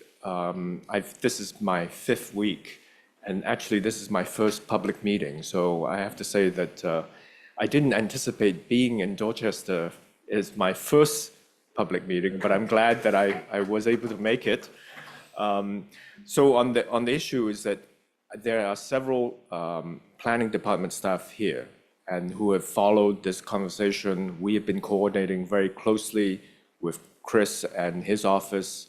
I know that there's also been a lot of good work in ensuring that the kinds of background growth information, the many private development projects that have been proposed, in ensuring that the analysis and the modeling that was presented tonight incorporated as much of that information as we know, in addition to anticipated future growth. So we are diligently doing that.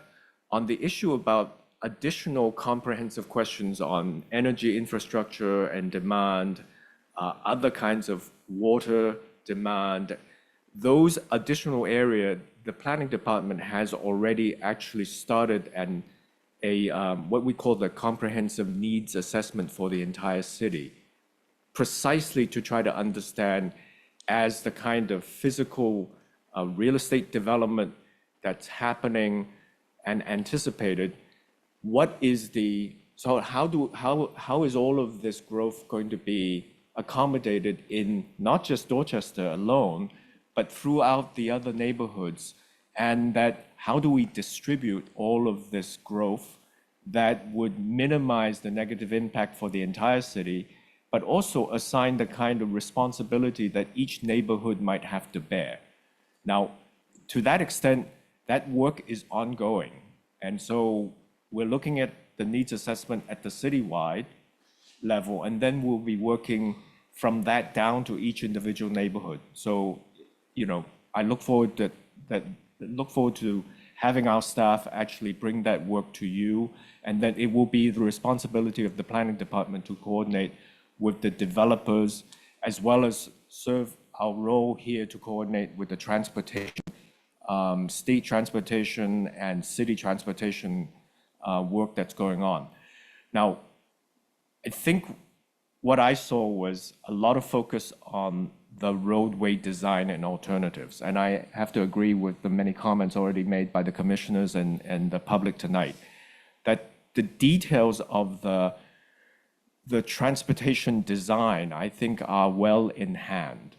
I think what I'm hearing is that instead of thinking about this as a roadway design, that we need to figure out how we can piggyback all of the other things that this roadway project can also deliver. And that as comprehensive, and if we can make this more than just a roadway, but something that actually improves the neighborhood, access to water, pedestrian connections, access to transit, right?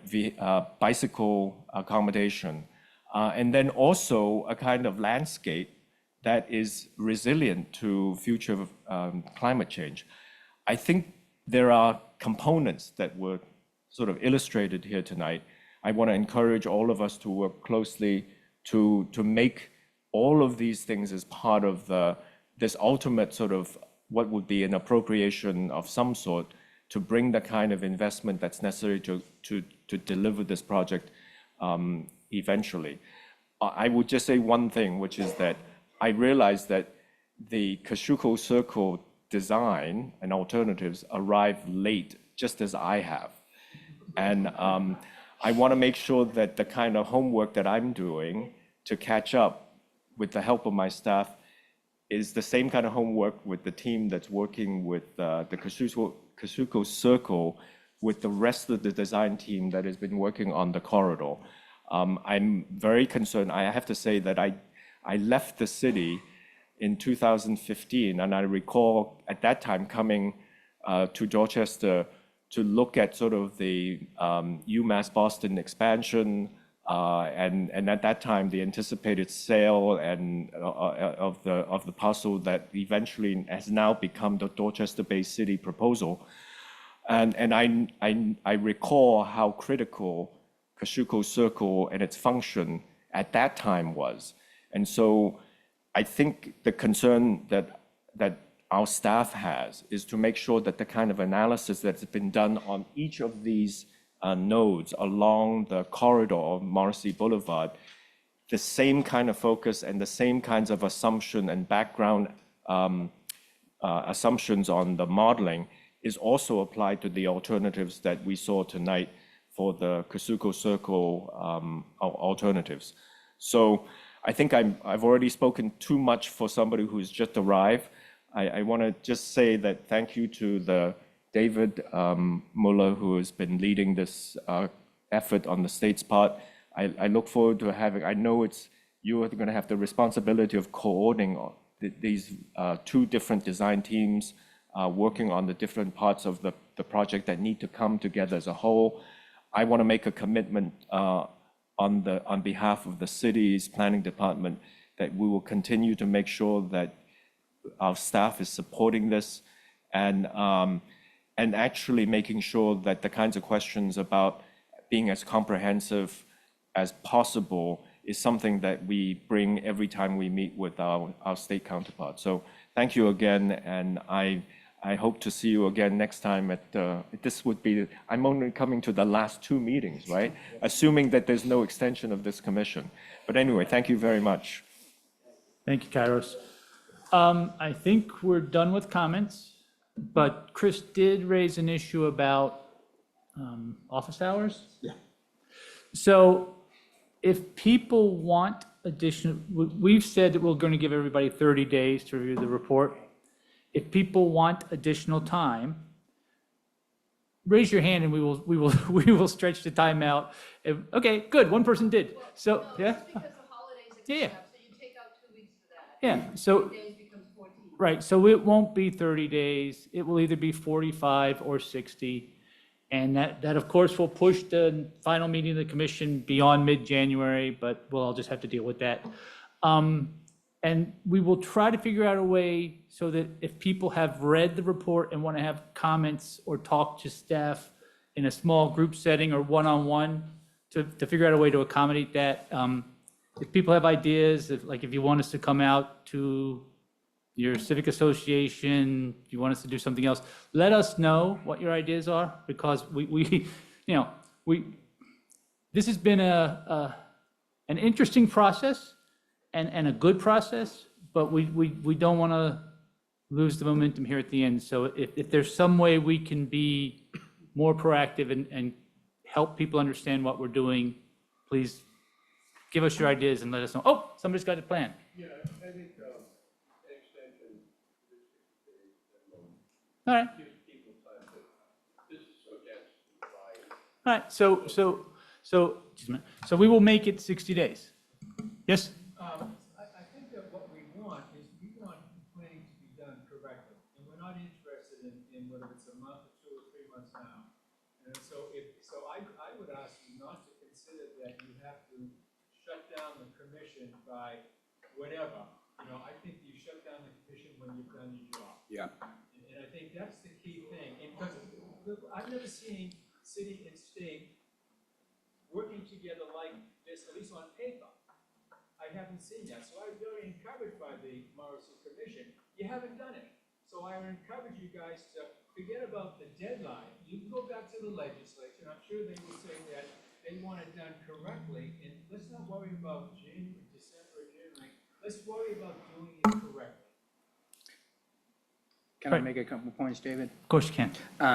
To Donnie, what you talked about, so that nightmare that is the Eversource project that's going on now, that's an effort to increase capacity for Eversource moving forward with all these units coming in. They're connecting Dewar Street and Andrew Square so they can have more capacity. And again, other neighborhoods block these transformers and block the capacity coming into their neighborhoods. We welcomed it, and you know, there's no say, hey, thanks for doing that and helping us out. We can't even get double poles removed in our neighborhood. We've got about 20 of them on sidewalks that are this big. I mean, and another idea, you said if you have ideas, I got plenty of ideas, David, be careful.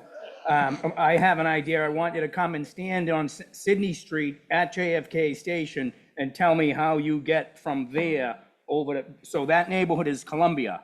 Columbia Point's on the other side. We're blocked by 4, 5, 6 train tracks. You know, you got to go up 40 steps to get to them. The elevators don't work. My mother would always say to me, picture yourself, because she had 13 kids, picture yourself, can you get over there with the baby carriage? You cannot get over there with the baby carriage. So my idea is, why don't you come over and look and tell us how, with future development, Carlos, this is for you too, we've got, I said, a 250-foot wall going over that neighborhood, block all our sunlight, and we're supposed to be happy about it. So how do we get now through that building and over to the water?